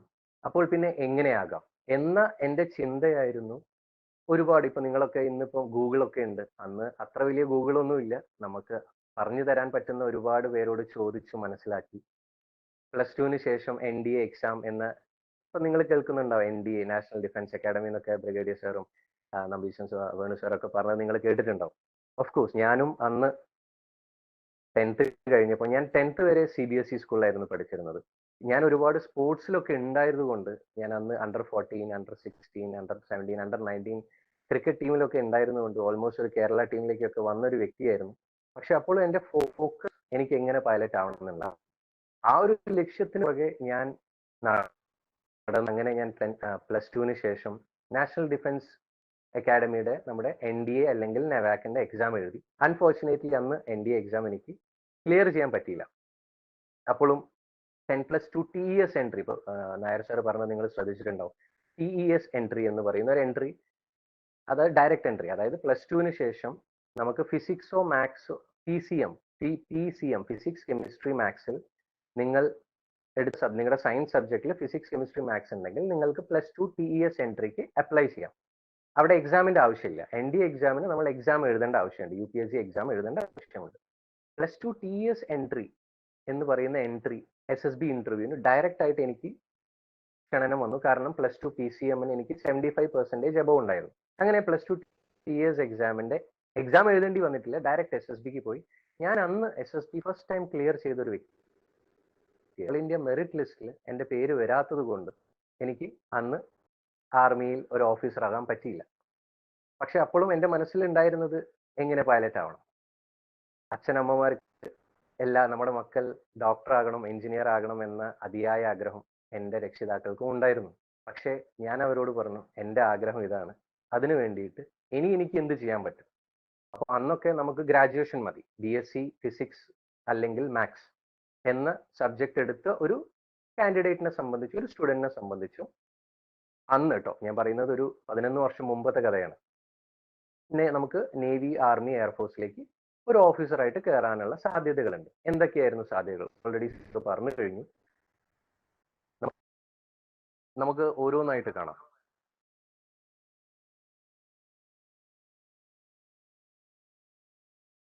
വേണു സാർ പറഞ്ഞത് മാതിരി എയർഫോഴ്സിലേക്കുള്ള എൻട്രി നിങ്ങൾക്ക് airforce.nic.in അടിച്ചാൽ നിങ്ങൾക്ക് കിട്ടുന്നതാണ്. ഇന്ത്യൻ നേവിയെ കുറിച്ച്, ഇന്ത്യൻ നേവിയിൽ ഓഫീസർ ആയിട്ട് കയറാനുള്ള എൻട്രീസ് joinindiannavy.gov.in എന്ന് പറയുന്ന വെബ്സൈറ്റ് അടിച്ചാൽ നിങ്ങൾക്ക് എല്ലാം, ഞാനിപ്പോൾ പറയുന്ന കാര്യങ്ങളെല്ലാം ഞാനിപ്പോൾ നിങ്ങൾക്ക് ഒരു ക്യാപ്സ്യൂൾ രീതിയിലാക്കിയിട്ട് നിങ്ങളുടെ മുന്നിലേക്ക് കൊണ്ടുതരികയാണ്. എന്തൊക്കെയാണ് എൻട്രീസ്, എന്തൊക്കെയാണ് അതിന്റെ സാധ്യതകൾ അല്ലെങ്കിൽ എഡ്യൂക്കേഷണൽ ക്വാളിഫിക്കേഷൻസ് എന്തൊക്കെയാണെന്നുള്ളതാണ് നമ്മൾ കാണാൻ പോകുന്നത്. ഓക്കെ, 2 ടൈപ്പ് കമ്മീഷൻ ഉണ്ടെന്ന് ഓൾറെഡി സാർ പറഞ്ഞു കഴിഞ്ഞു. നായർ സാറും പറഞ്ഞു, വേണു സാറും പറഞ്ഞു. Like here also in navy നമുക്ക് permanent commission, short service commission, 2 type entries ഉണ്ട്. പെർമനന്റ് കമ്മീഷനെ കുറിച്ച് നമുക്ക് കാണാം. അതായത് പെർമനന്റ് കമ്മീഷൻ എന്ന് പറയുന്നത് നിങ്ങൾക്ക് മിനിമം 20 years സർവീസ് ചെയ്യുന്നതിലൂടെ നിങ്ങൾക്ക് ചെയ്യാനുള്ള ഒരു കമ്മീഷനാണ്. അതായത് നിങ്ങൾക്ക് അതിനുശേഷം പെൻഷനബിൾ ആയിരിക്കും, നിങ്ങൾക്ക് പെൻഷൻ കിട്ടുന്ന ഒരു സർവീസ് ആയിരിക്കും. ഈ പെർമനന്റ് കമ്മീഷനിൽ executive branch, Venu sir already അവിടെ flying branch, technical branch, ground duty ഒക്കെ നിങ്ങൾക്ക് കാണിച്ചു തന്നു. ഇവിടെ നേവിയിൽ നമ്മൾ എക്സിക്യൂട്ടീവ് ബ്രാഞ്ച്, അതായത് ഒരു യൂണിറ്റ് കമാൻഡ് ചെയ്യുന്നത് ഒരു എക്സിക്യൂട്ടീവ് ബ്രാഞ്ച് ആയിരിക്കും. അതൊരു ഷിപ്പ് ആയിക്കോട്ടെ, അല്ലെങ്കിൽ ഒരു ഏവിയേഷൻ സ്ക്വാഡ്രൺ ആയിക്കോട്ടെ, ഏതോ ആയിക്കോട്ടെ, അത് കമാൻഡ് ചെയ്യുന്ന അതിന്റെ ഒരു കമാൻഡിങ് ഓഫീസർ എപ്പോഴും ഒരു എക്സിക്യൂട്ടീവ് ബ്രാഞ്ചിലെ ഓഫീസർ ആയിരിക്കും. ഒരു എക്സിക്യൂട്ടീവ് ബ്രാഞ്ചിലേക്ക് നമുക്ക് എന്തൊക്കെ എൻട്രീസ് ഉണ്ട്? ഒരു കാഡറ്റ് ആയിട്ട് ഇപ്പോൾ നിങ്ങൾ +2 കഴിഞ്ഞ് ഒരുപാട് പേര് ചോദിക്കുന്നുണ്ട് NDA എക്സാം, നെവാക് എക്സാം. ഓൾറെഡി സാർ പറഞ്ഞു കഴിഞ്ഞു, ആർമിയിലും നേവിയിലായാലും ആർമിയിലും എയർഫോഴ്സിലായാലും സെയിം NDA എക്സാം നമ്മൾ എഴുതുന്നു. നമ്മൾ ഫോം ഫില്ല് ചെയ്യുമ്പോൾ നമ്മളുടെ മുന്നിൽ ഓപ്ഷൻ ഉണ്ട്, NDA ചൂസ് ചെയ്യണോ, നെവാക് എന്ന് പറയുന്ന നേവൽ അക്കാഡമി ചൂസ് ചെയ്യണോ എന്നുള്ള UPSCയുടെ ഫോമിൽ നിങ്ങൾക്ക് കാണാം. അവിടെ നിങ്ങൾ നേവൽ അക്കാഡമിയാണ് നിങ്ങൾ ചൂസ് ചെയ്യുന്നതെങ്കിൽ പ്രയോറിറ്റി അവിടെ 1 നിങ്ങൾ നെവാക് എന്ന് ക്ലിക്ക് ചെയ്യണം. ഓക്കെ, ഫോമിൽ. ഇപ്പൊ നിങ്ങൾ NDA ആണ് ചൂസ് ചെയ്യുന്നതെങ്കിൽ NDAയിൽ നിങ്ങൾക്ക് 3 ചോയ്സ് ഉണ്ടാവും, ആർമി വേണോ, നേവി വേണോ, എയർഫോഴ്സ് വേണോ. ഡിഫറൻസ് ഇത്രയേ ഉള്ളൂ. നേവൽ അക്കാഡമിയിലേക്കാണ് നിങ്ങൾ പോകുന്നതെങ്കിൽ 10+2 ശേഷം നിങ്ങൾ 4 വർഷം നേവൽ അക്കാഡമി, ഇന്ന് നമ്മുടെ ഏഴിമലയിലാണ് നമ്മുടെ നേവിയുടെ ട്രെയിനിങ് എല്ലാം നടക്കുന്നത്. +2 കഴിഞ്ഞ് 4 വർഷം നിങ്ങൾക്ക് നേവൽ അക്കാഡമിയിൽ you will be getting a graduation from BTech graduation from CUSAT ആയിരിക്കും നമുക്ക് സർട്ടിഫിക്കേഷൻ തരുന്നത്. ഓക്കെ, അല്ലെങ്കിൽ നിങ്ങൾ NDA ചൂസ് ചെയ്തു, അവിടെയും നേവിയുടെ ഒരു എൻട്രി ഉണ്ട്. അവിടെ ചെല്ലുമ്പോൾ നിങ്ങൾ ആദ്യത്തെ 3 years നിങ്ങൾ കോമൺ ആയിട്ട് ഒരു കാഡറ്റ് ആയിട്ടായിരിക്കും നിങ്ങൾ ട്രെയിൻ ചെയ്യുന്നത്. ലാസ്റ്റ് ഇയർ കഴിയുമ്പോൾ നിങ്ങൾ അവിടെ നേവി എൻട്രി ആയിട്ട് വന്ന കാഡറ്റ്സ് നേവൽ അക്കാഡമിയിലേക്ക് വന്നിട്ട് 6 മാസം മേർജ് ചെയ്യും. ഓക്കെ, ഇതാണ് നമ്മുടെ കാഡറ്റ് എൻട്രി. ഏജ് നിങ്ങൾ കാണുന്നുണ്ട്, എല്ലാം നിങ്ങൾക്ക് വേണം സ്ക്രീൻഷോട്ട് ഒക്കെ എടുത്തോളൂ, അല്ലെങ്കിൽ ഡോണ്ട് വറി, ഇതെല്ലാം അവൈലബിൾ ആണ് ഓപ്പൺ സോഴ്സിൽ. ഇന്നിപ്പോൾ ഗൂഗിളിനോട് ചോദിച്ചു കഴിഞ്ഞാൽ എല്ലാം കിട്ടുന്നതാണ്. ഇവിടെ നിങ്ങൾ ശ്രദ്ധിക്കേണ്ടത് 10+2 ആയിരിക്കണം നിങ്ങളുടെ. 10+2 നിങ്ങൾ സയൻസ് ആയിരിക്കണം. അതിൽ കമ്പൽസറി ആയിട്ട് ഫിസിക്സും മാത്സും നിർബന്ധമാണ്. ഇനി നിങ്ങളെ സംബന്ധിച്ച് ഇപ്പം +2 നിങ്ങൾക്ക് ഈ NDA എക്സാം ഒന്നും ക്ലിയർ ചെയ്യാൻ പറ്റില്ല, no issues, go do a graduation. പക്ഷെ നേവിയിലേക്കാണ് നിങ്ങൾ വരുന്നതെങ്കിൽ നിങ്ങൾ മിനിമം ഒരു ബിടെക് ഗ്രാജുവേറ്റ് ആയിരിക്കണം. ഓക്കെ, ഈ പെർമനന്റ് കമ്മീഷൻ എല്ലാം ഇപ്പോൾ ബോയ്സിന് മാത്രമേ ഉള്ളൂ. ഓക്കെ, സോ എഞ്ചിനീയറിംഗ് സ്ട്രീം ഏതെടുത്താലും കുഴപ്പമില്ല. നിങ്ങൾ ബിടെക് കഴിയുമ്പോൾ CDSE എക്സാം, ഓൾറെഡി സാർ ഇതിനെക്കുറിച്ച് പറഞ്ഞു കഴിഞ്ഞു, കമ്പൈൻഡ് ഡിഫൻസ് സർവീസ് എക്സാമിനേഷൻ, ഇതും UPSC തന്നെയാണ് ഹോൾഡ് ചെയ്യുന്നത്. ഓക്കെ, സോ ഇത് കഴിഞ്ഞ് നിങ്ങൾക്ക് എക്സാം എഴുതി ക്ലിയർ ചെയ്യുമ്പോൾ നിങ്ങൾക്ക് ഇതിനെക്കുറിച്ചിട്ട് SSB കോൾ ലെറ്റർ വരും. നിങ്ങളുടെ എഡ്യൂക്കേഷൻ ക്വാളിഫിക്കേഷൻ വേറെ മിനിമം ബിടെക് ആയിരിക്കും. Okay, then NCC special entry scheme, ഇത് NCC കാഡറ്റ്സിന് മാത്രമുള്ളത്. നിങ്ങൾ NCC നേവിയിലേക്കാണ് നിങ്ങൾ ചേരാൻ താല്പര്യപ്പെടുന്നതെങ്കിൽ നിങ്ങൾ നേവൽ NCC കാഡറ്റ് ആയിരിക്കണം with their minimum C certificate holder. Okay, അങ്ങനെയാകുമ്പോൾ നമുക്ക് NCCയുടെ സ്പെഷ്യൽ എൻട്രി വിളിക്കുമ്പോൾ നമ്മുടെ എംപ്ലോയ്മെന്റ് ന്യൂസ്, തൊഴിൽ വാർത്ത, തൊഴിൽ വീതി ഒക്കെ നിങ്ങൾ നോക്കുക. ട്വൈസ് ഒരു വർഷം ഉണ്ടാവും എൻട്രീസ് എല്ലാം. ഇതെല്ലാം ഡിസംബർ, ജാൻ, ജൂൺ, ജൂലൈ ഇങ്ങനെയായിരിക്കും എപ്പം എല്ലാ കോൾ ലെറ്റേഴ്സും നമ്മുടെ ന്യൂസും വരാറ്. അപ്പോൾ നിങ്ങൾ ശ്രദ്ധാപൂർവം ഈ എംപ്ലോയ്മെന്റ് ന്യൂസ് അല്ലെങ്കിൽ തൊഴിൽ വാർത്ത, തൊഴിൽ വീതി ഒക്കെ ഒബ്സർവ് ചെയ്ത് പോവുക. ഇനി 4ാമത്തെ എൻട്രി ഡയറക്റ്റ് എൻട്രി. ഞാൻ പറഞ്ഞു കഴിഞ്ഞു ഓൾറെഡി, നമ്മളെ സംബന്ധിച്ച് direct entry naval armament inspection എന്ന് പറയുന്ന ഒരു കേഡർ ഉണ്ട്, ഒരു എൻട്രി ഉണ്ട്, അതും എക്സിക്യൂട്ടീവ് ബ്രാഞ്ചിൽ തന്നെ. ഇവിടെ നിങ്ങൾ മിനിമം ഒരു BE BTech ഹോൾഡർ ആയിരിക്കണം, അത് recognised university of AICTE with 60% marks, അത് വളരെ നിർബന്ധമാണ്. അല്ലെങ്കിൽ ഒരു പോസ്റ്റ് ഗ്രാജുവേറ്റും ഇലക്ട്രോണിക്സ് അല്ലെങ്കിൽ ഫിസിക്സിൽ ഒരു MSc എടുത്ത ഒരു വ്യക്തിക്കും ഈ NAI ഇൻസ്പെക്ഷൻ കേഡറിലേക്ക് ജോയിൻ ചെയ്യാം. Let see. ഒരുപാട് പേര് ലോയെ കുറിച്ച് ചോദിച്ചിരുന്നു. ഞാൻ I am a law graduate, this that. So you can see requirements. നിങ്ങളുടെ ഏജ് നിങ്ങൾ കണ്ടു. മിനിമം നിങ്ങൾ any of the law graduation possess ചെയ്തിരിക്കണം വിത്ത് 55% ഓഫ് മാർക്സ്. ഇനി ഒരുപാട് പേര് ചോദിച്ചു, സർ ഞാൻ ബികോം ആണ്, എനിക്ക് എങ്ങനെ നേവിയിലേക്ക് വരാം? ഇന്ന് ബികോം, വെറും ബികോം കൊണ്ട് നിങ്ങൾക്ക് നേവിയിലേക്ക് വരാൻ പറ്റില്ല ആസ് എൻ ഓഫീസർ. നിങ്ങൾ അതിനുശേഷം മിനിമം ഒരു PG diploma in finance logistics apply ചെയ്തിരിക്കണം, അല്ലെങ്കിൽ നിങ്ങൾ എൻകോം ഹോൾഡർ ആയിരിക്കണം. Okay, let see.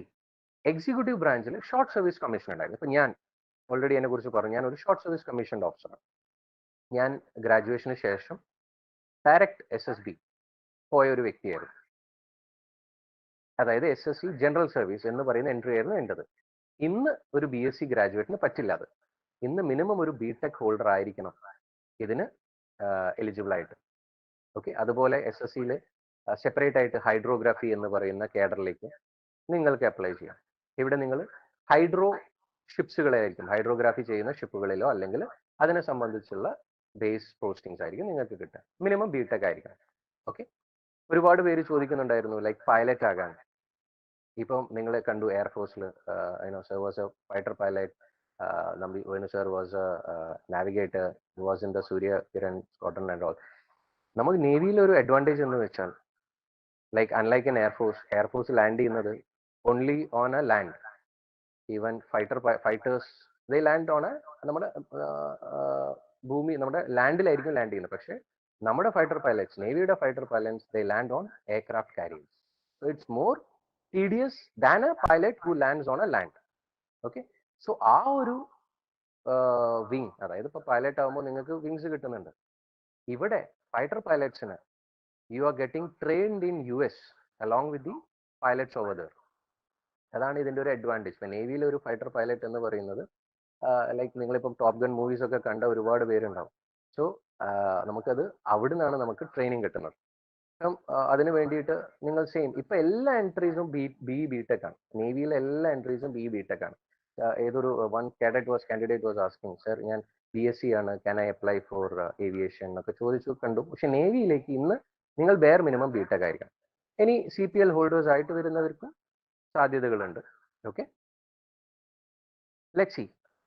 ഒബ്സർവേഴ്സ് എന്ന് പറയുന്നത് നിങ്ങൾ കണ്ടിട്ടുണ്ടാവും. ഏവിയേഷനിൽ വേറെ പൈലറ്റും ഉണ്ട്, ഒബ്സർവേഴ്സും ഉണ്ട്. ഓക്കെ, ലൈക്ക് എയർഫോഴ്സിൽ നാവിഗേറ്റേഴ്സ് എന്ന് പറയും. സെയിം ഇതിനും നമ്മുടെ എൻട്രി, നിങ്ങളുടെ bare minimum graduation should be BTech. Okay, നിങ്ങൾ ക്ലാസ് 10th അല്ലെങ്കിൽ 12th നിങ്ങൾ ഫിസിക്സ്, കെമിസ്ട്രി, മാത്സ് ആയിരിക്കണം സബ്ജക്ട് നിങ്ങളുടെ. And percentage should be minimum 60%. Okay, ഒരുപാട് പേര് ചോദിക്കുന്നുണ്ടായിരുന്നു IT. ഇപ്പൊ ഞാൻ കമ്പ്യൂട്ടർ സയൻസ് അതാണ് ഇതാണ് BSc IT, can I apply for IT wing? Here there is A specialised, ഇപ്പൊ നമ്മുടെ IT വിങ് തന്നെ ഉണ്ട്. അതിന് വേണ്ടിയിട്ട് IT ഓഫീസേഴ്സ് തന്നെ ഉണ്ട്. IT ഓഫീസേഴ്സ് IW എന്നൊക്കെ പറഞ്ഞിട്ട് IT തന്നെ നമുക്ക് അഡ്വാൻസ്ഡ് IW കോഴ്സ് ഒക്കെ കൊടുക്കുന്നുണ്ട്. അതൊക്കെ കിട്ടുന്നത് ഇപ്പൊ നിങ്ങളൊരു കമ്പ്യൂട്ടർ ഗ്രാജുവേറ്റ് ആണ്, യു ക്യാൻ സി BCA അല്ലെങ്കിൽ MCA നിങ്ങൾ കഴിഞ്ഞിട്ടുണ്ടെങ്കിൽ ഈ പറയുന്ന കാര്യങ്ങളൊക്കെ നിങ്ങൾക്ക് ഉണ്ടെങ്കിൽ, the qualification on the right side, you can apply for SSC IT wing. Okay, ATC, air traffic controller, is another specialization in is a part of aviation, you can see. ഇതിനും നിങ്ങൾ കാണുന്നുണ്ടാവും BTech. ഇവിടെ നേവിയിൽ almost എല്ലാം ഇന്ന് BTech ആണ്. Okay, now let's see naval armament inspect NAI ബ്രാഞ്ചിൽ നമുക്ക് short സർവീസിനും നേരത്തെ കണ്ടത് പെർമനന്റ് കമ്മീഷൻ ആയിരുന്നു. അവിടെ നിങ്ങൾ 4 years നേവൽ ആർക്കിടെക്ചർ, ക്വിസാറ്റിൽ നേവൽ ആർക്കിടെക്ചർ എന്ന് പറയുന്ന കോഴ്സിന്റെ കൂടെയാണ് ഈ പെർമനന്റ് കമ്മീഷൻ ആയിട്ടുള്ള കാൻഡിഡേറ്റ്സ് 4 വർഷം പഠിക്കുന്നത്. ഓക്കെ, ഇത് ഷോർട്ട് സർവീസ് ആണ്. ഇത് നിങ്ങൾ BTech കഴിഞ്ഞാലും നിങ്ങൾക്ക് ഇതിനു വേണ്ടി അപ്ലൈ ചെയ്യാം. ഓക്കെ, ക്വാളിഫിക്കേഷൻ നിങ്ങൾ കാണുന്നുണ്ടാവും റൈറ്റ് സൈഡിൽ. സിമിലർലി ലോജിസ്റ്റിക്സ്, നേരത്തെ കണ്ടത് പെർമനന്റ് കമ്മീഷനുള്ള ലോജിസ്റ്റിക്സ് ആയിരുന്നു, ഇത് ഷോർട്ട് സർവീസിനുള്ള ലോജിസ്റ്റിക്സ് ആയിരുന്നു.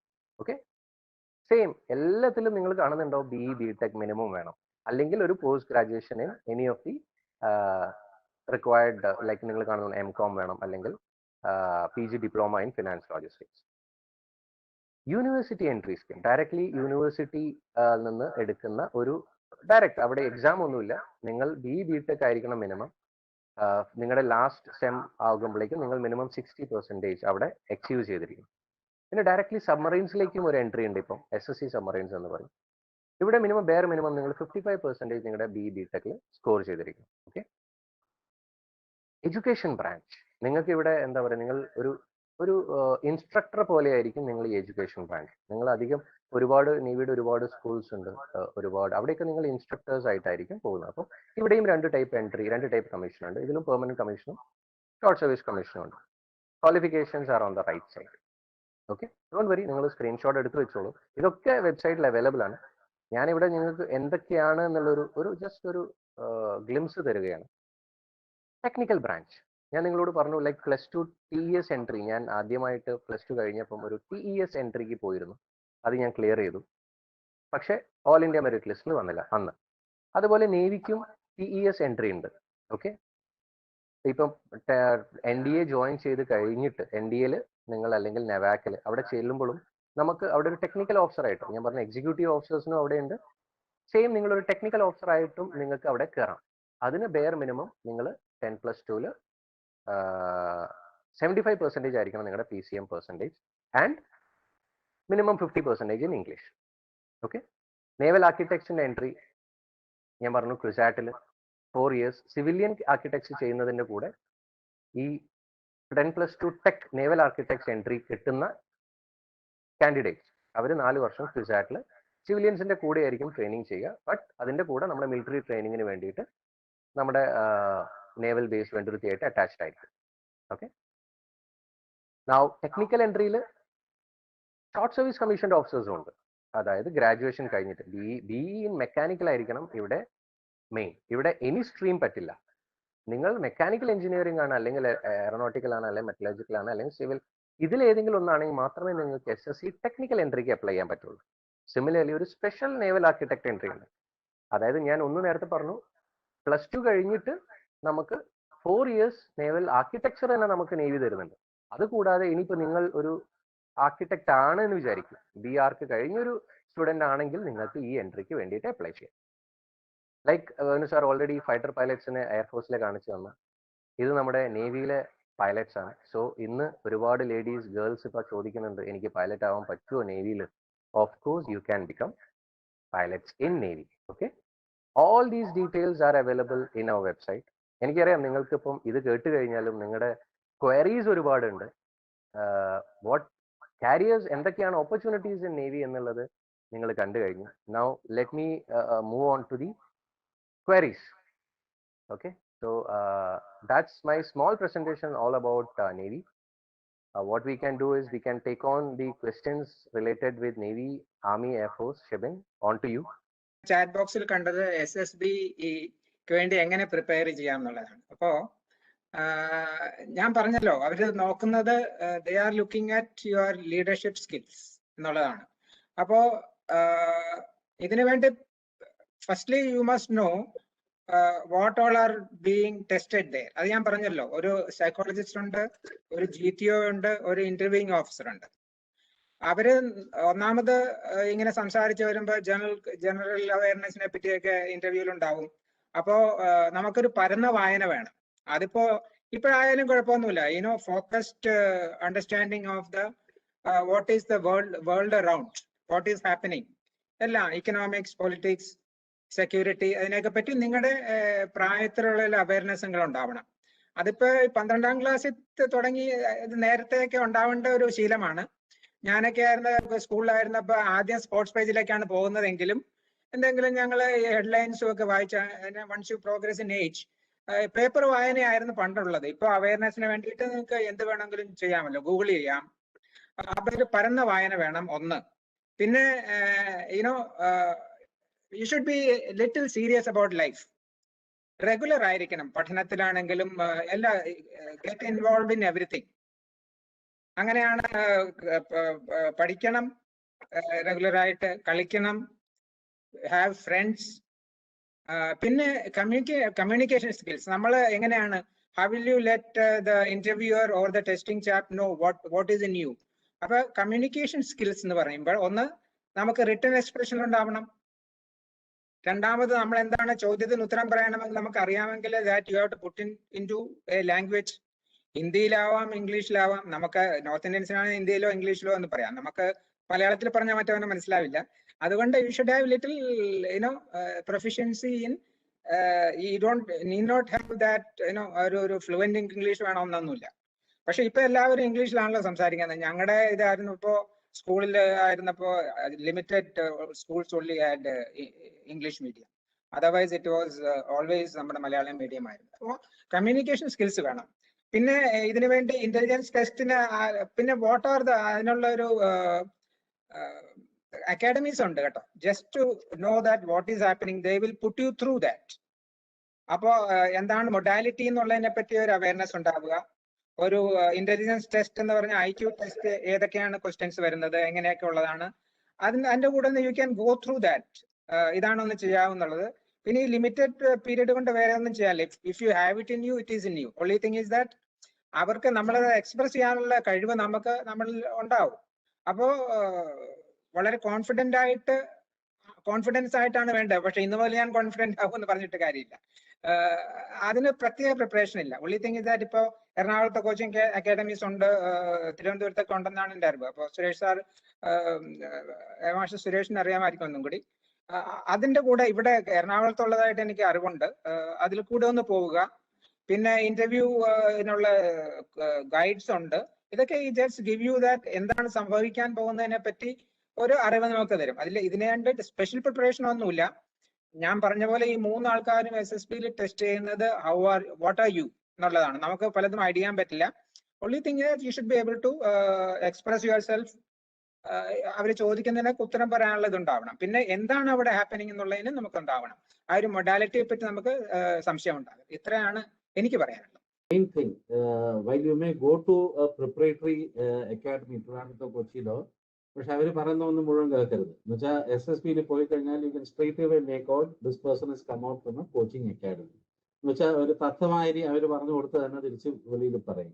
That is not really what is required. You may go for an exposure, but don't listen to what they are telling you to do. Most important what he said, be yourself. ഒന്നും മറച്ചു വെക്കാൻ നോക്കണ്ട, ഒന്നും project ചെയ്യാൻ നോക്കണ്ട. You have to be actually energetic, bright.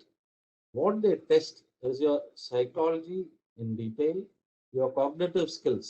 എത്ര വേഗമാണ് ഒരു കാര്യം നിങ്ങൾക്ക് മനസ്സിലാവുക, and put it in perspective, and then of course communication.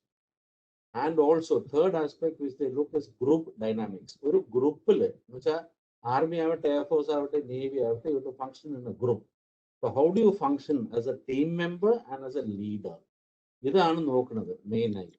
So positive psychology, be yourself, be positive in life, and speak the truth, and be a good team player and a leader where required, and a good communicator. This is essential. That's it.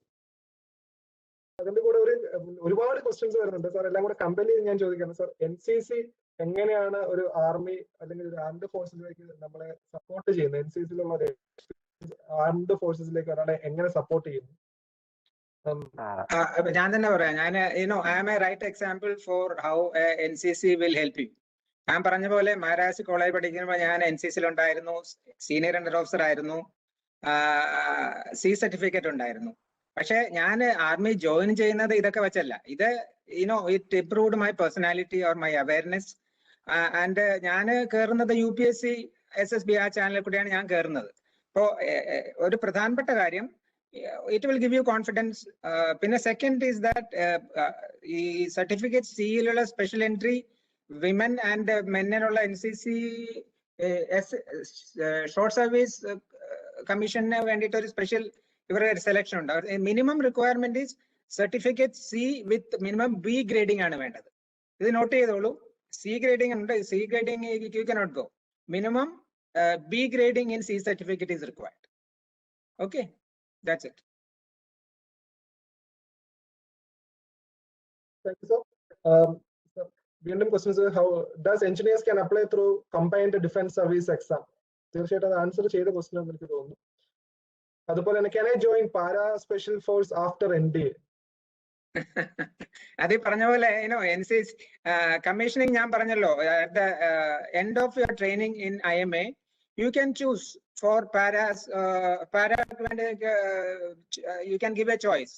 So depending on your you can give the മൂന്ന് choice തരാമെന്ന് ഞാൻ പറഞ്ഞല്ലോ.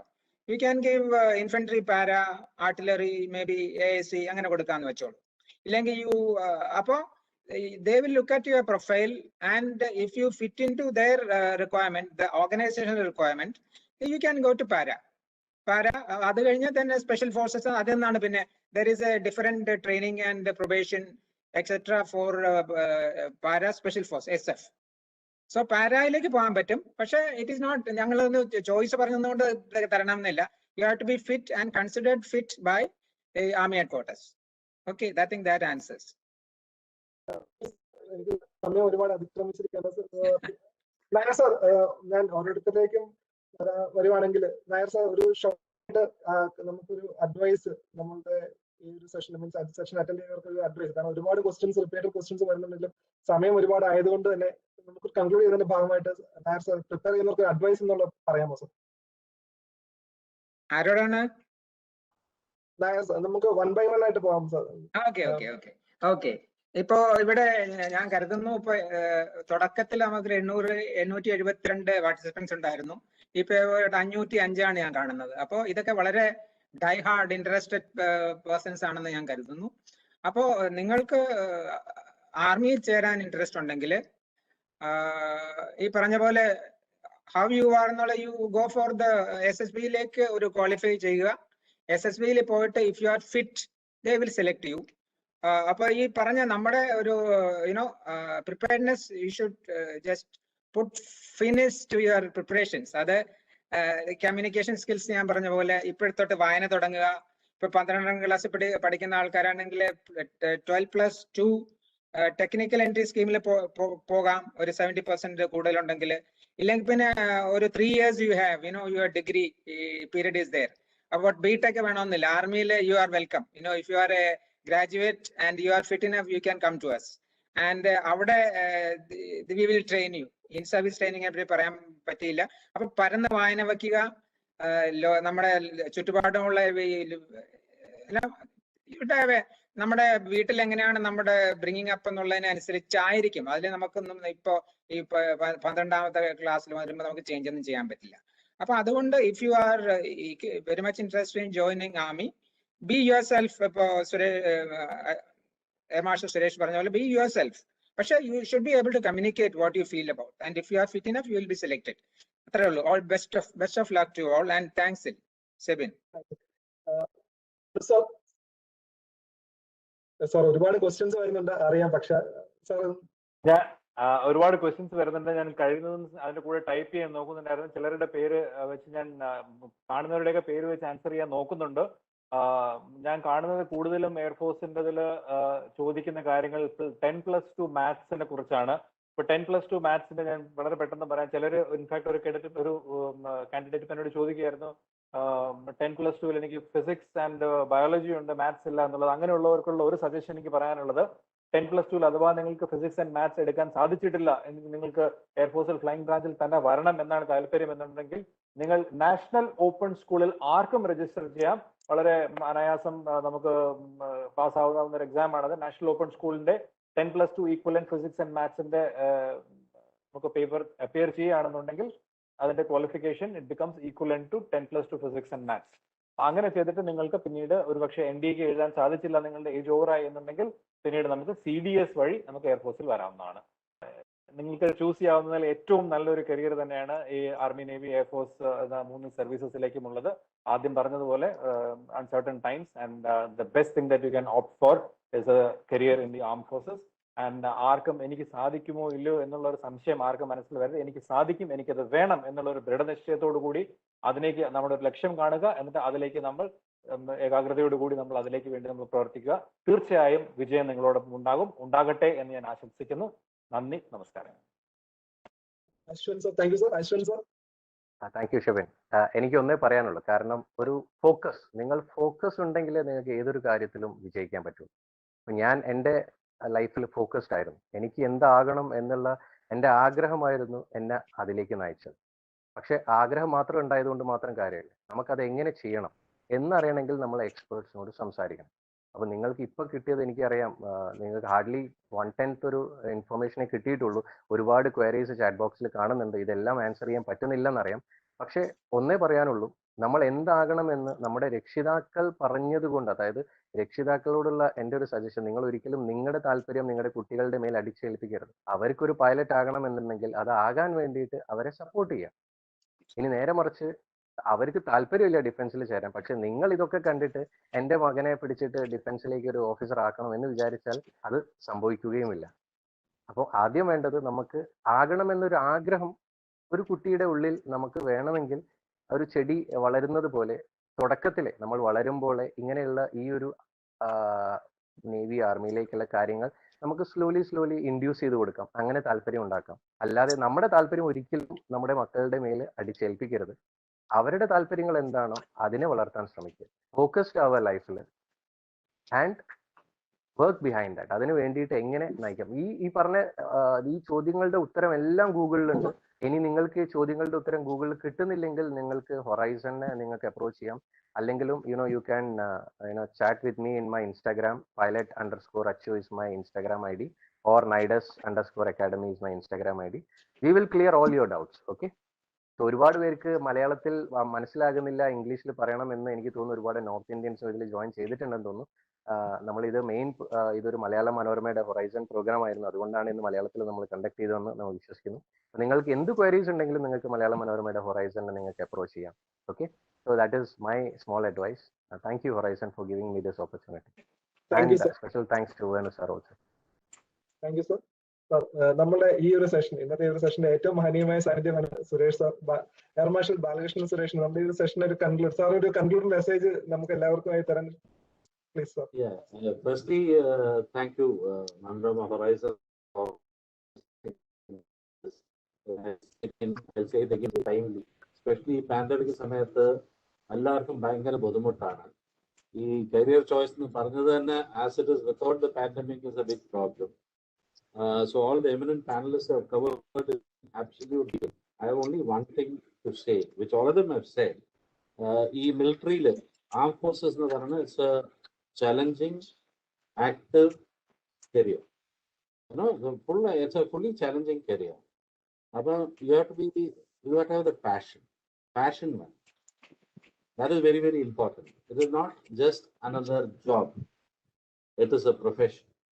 Military is a profession which is very, very different from the rest. ബാക്കി നിങ്ങൾ entry ചെയ്ത് കഴിഞ്ഞാൽ you will find it is a way of life. നമ്മുടെ വേണുനമ്പീശൻ പറഞ്ഞാൽ it's a way of life. You will truly enjoy it. It is because we don't know. നമുക്കൊക്കെ കുറച്ച് apprehensions ഉണ്ടാവും കയറാൻ വേണ്ടിയിട്ട്. പക്ഷെ കയറി കഴിഞ്ഞാൽ you will not hear one person after coming out curse the armed forces. They have all enjoyed their life. They have enjoyed the profession. Their job satisfaction is tremendous. And the exposure you get will stand you in good stead all your life. You will be a fantastic decision maker once you come out of the armed forces. You can rest assured.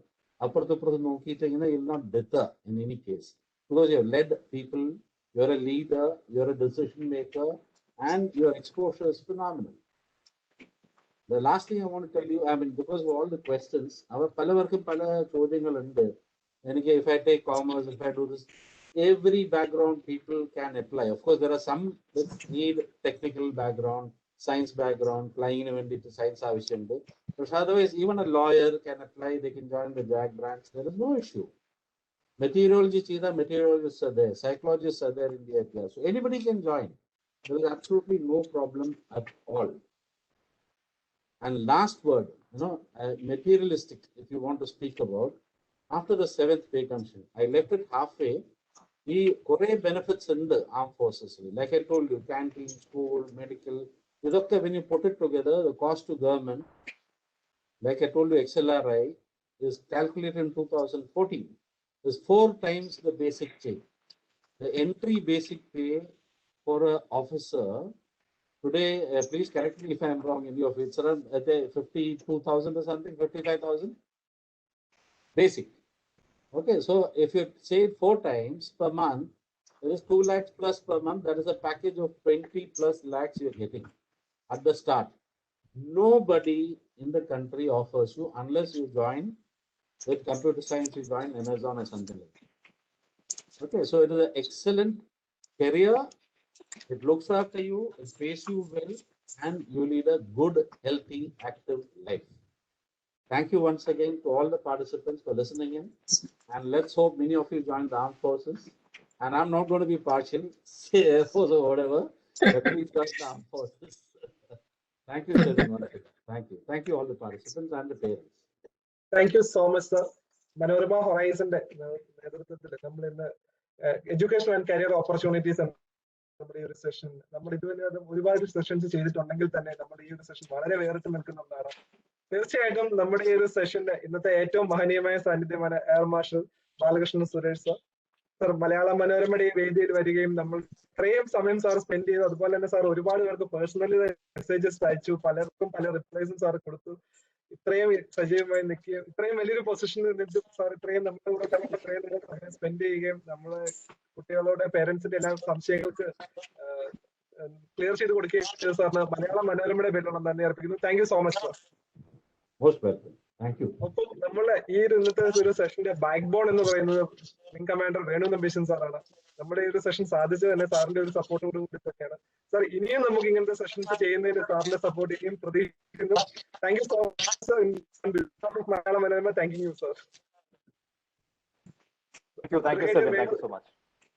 Brigadier NV Nair sir, സാറിന്റെ വളരെ എന്താ പറയുക, sir ഒരു വളരെ വിശദമായി തന്നെ ആർമിയുടെ വിവിധ ഓപ്പർച്യൂണിറ്റീസിനെ കുറിച്ച് സംസാരിച്ചു. അതുപോലെ തന്നെ സാറിന്റെ ലൈഫ് എക്സാമ്പിളിൽ തന്നെ ഇന്ത്യയിൽ അക്രോസ് സഞ്ചരിക്കാനും അതുപോലെ ഒരുപാട് ഓപ്പർച്യൂണിറ്റീസ് ഉണ്ട്. നോർമലി ഒരു പബ്ലിക്കിനോ അല്ലെങ്കിൽ ഒരു പ്രൈവറ്റ് ഹൈ സാലറി എംപ്ലോയീസിനോ കിട്ടാത്ത ഒരുപാട് ഓപ്പർച്യൂണിറ്റീസ് ഒരു ആർമി ഓഫീസേഴ്സിന് ലഭിക്കും എന്നുള്ളതിനെ കുറിച്ച് വളരെ വിശദമായി സംസാരിച്ചു. സാർ നമ്മുടെ സെഷനിൽ വരികയും നമ്മളുമായിട്ട് സംസാരിക്കുകയും ചെയ്ത ബ്രിഗേഡിയർ സാറിന് മലയാള മനോരമയുടെ പേരിലുള്ള നന്ദി അർപ്പിക്കുന്നു. Thank you so much sir. Thank you, Sabin. Thank you and Manorama both. Lieutenant commander Ashwanth sir, sir വളരെ വിശദമായി തന്നെ ഒരു പവർ പോയിന്റ് പ്രസന്റേഷൻ സഹകരണത്തോടെ നമ്മുടെ കുട്ടികൾക്ക് മനസ്സിലാവുന്ന രീതിയിലുള്ള കാര്യങ്ങൾ പറഞ്ഞു. എനിക്ക് ഒരുപാട് ഡിസ്റ്റർബൻസ് ഇന്റർനെറ്റിന്റെ പ്രശ്നങ്ങൾ ഉണ്ടായെങ്കിൽ വളരെ നല്ലപോലെ അത് ഹാൻഡിൽ ചെയ്തു. സാർ മലയാള മനോരമയുടെ ഒരു വേദിയിൽ വരികയും നമ്മുടെ എല്ലാവരോടും സംസാരിക്കുകയും ചെയ്ത അശ്വന്ത് സാറിന് on behalf of Malayala Manorama thank you sir. Thank you so much. Thank you, Sabin, and special thanks to Venu sir. Sir തീർച്ചയായിട്ടും നമ്മുടെ ഈ ഒരു ചെറിയ സെഷനെ കൊണ്ട് ഒതുങ്ങുന്നതല്ല ഇന്ത്യൻ ആംഡ് ഫോഴ്സസ്. ഒരുപക്ഷെ നമുക്ക് ഓരോ സർവീസസിനെ കുറിച്ചും പ്രത്യേകം സെഷൻസ് ചെയ്യുന്നത് കുറച്ചും കൂടെ ബെറ്റർ ആയിരിക്കും തോന്നുന്നു. കാരണം ഒരുപാട് ക്വസ്റ്റ്യൻസ് വരുന്നുണ്ട്. കാരണം സമയത്തിന് പരിമിതി കൊണ്ടാണ് നമ്മൾ മൈൻഡ് അപ്പ് ചെയ്യുന്നത്. നമ്മൾ ഈ ഒരു സെഷൻ അറ്റൻഡ് ചെയ്ത എല്ലാവർക്കും നമ്മുടെ ഈ സെഷൻ നിങ്ങൾ അറിവുകൾ നിങ്ങളിൽ ഒതുക്കി വെക്കാതെ നിങ്ങൾ ഓരോരുത്തരും അത് ഷെയർ ചെയ്യുക, അത് മാക്സിമം ആൾക്കാരിലേക്ക് എത്തിക്കുക. Air marshal Balakrishnan Suresh sir പറഞ്ഞതുപോലെ തന്നെ കേരളത്തിൽ നിന്ന് വീണ്ടും പഴയതുപോലെ തന്നെ ഒരുപാട് ഓഫീസേഴ്സ് ഉണ്ടാകട്ടെ എന്ന് ആശംസിക്കുന്നു, പ്രാർത്ഥിക്കുന്നു. എല്ലാവർക്കും ജീവിതത്തിൽ നന്മ നേരുന്നു. Thank you so much. And നിങ്ങൾ ഓരോരുത്തരെയും manoromahorizon.com എന്നുള്ള ഇമെയിൽ അഡ്രസ്സിലും എഴുതി അറിയിക്കുക. Thank you all. നമ്മുടെ നമ്പർ കൊടുത്തോളൂ. Thank you. Thank you. Thanks, sir. See you, Venu. Thanks again. Bye. Take care. Thank you. Manorama Horizon. Learning made simple.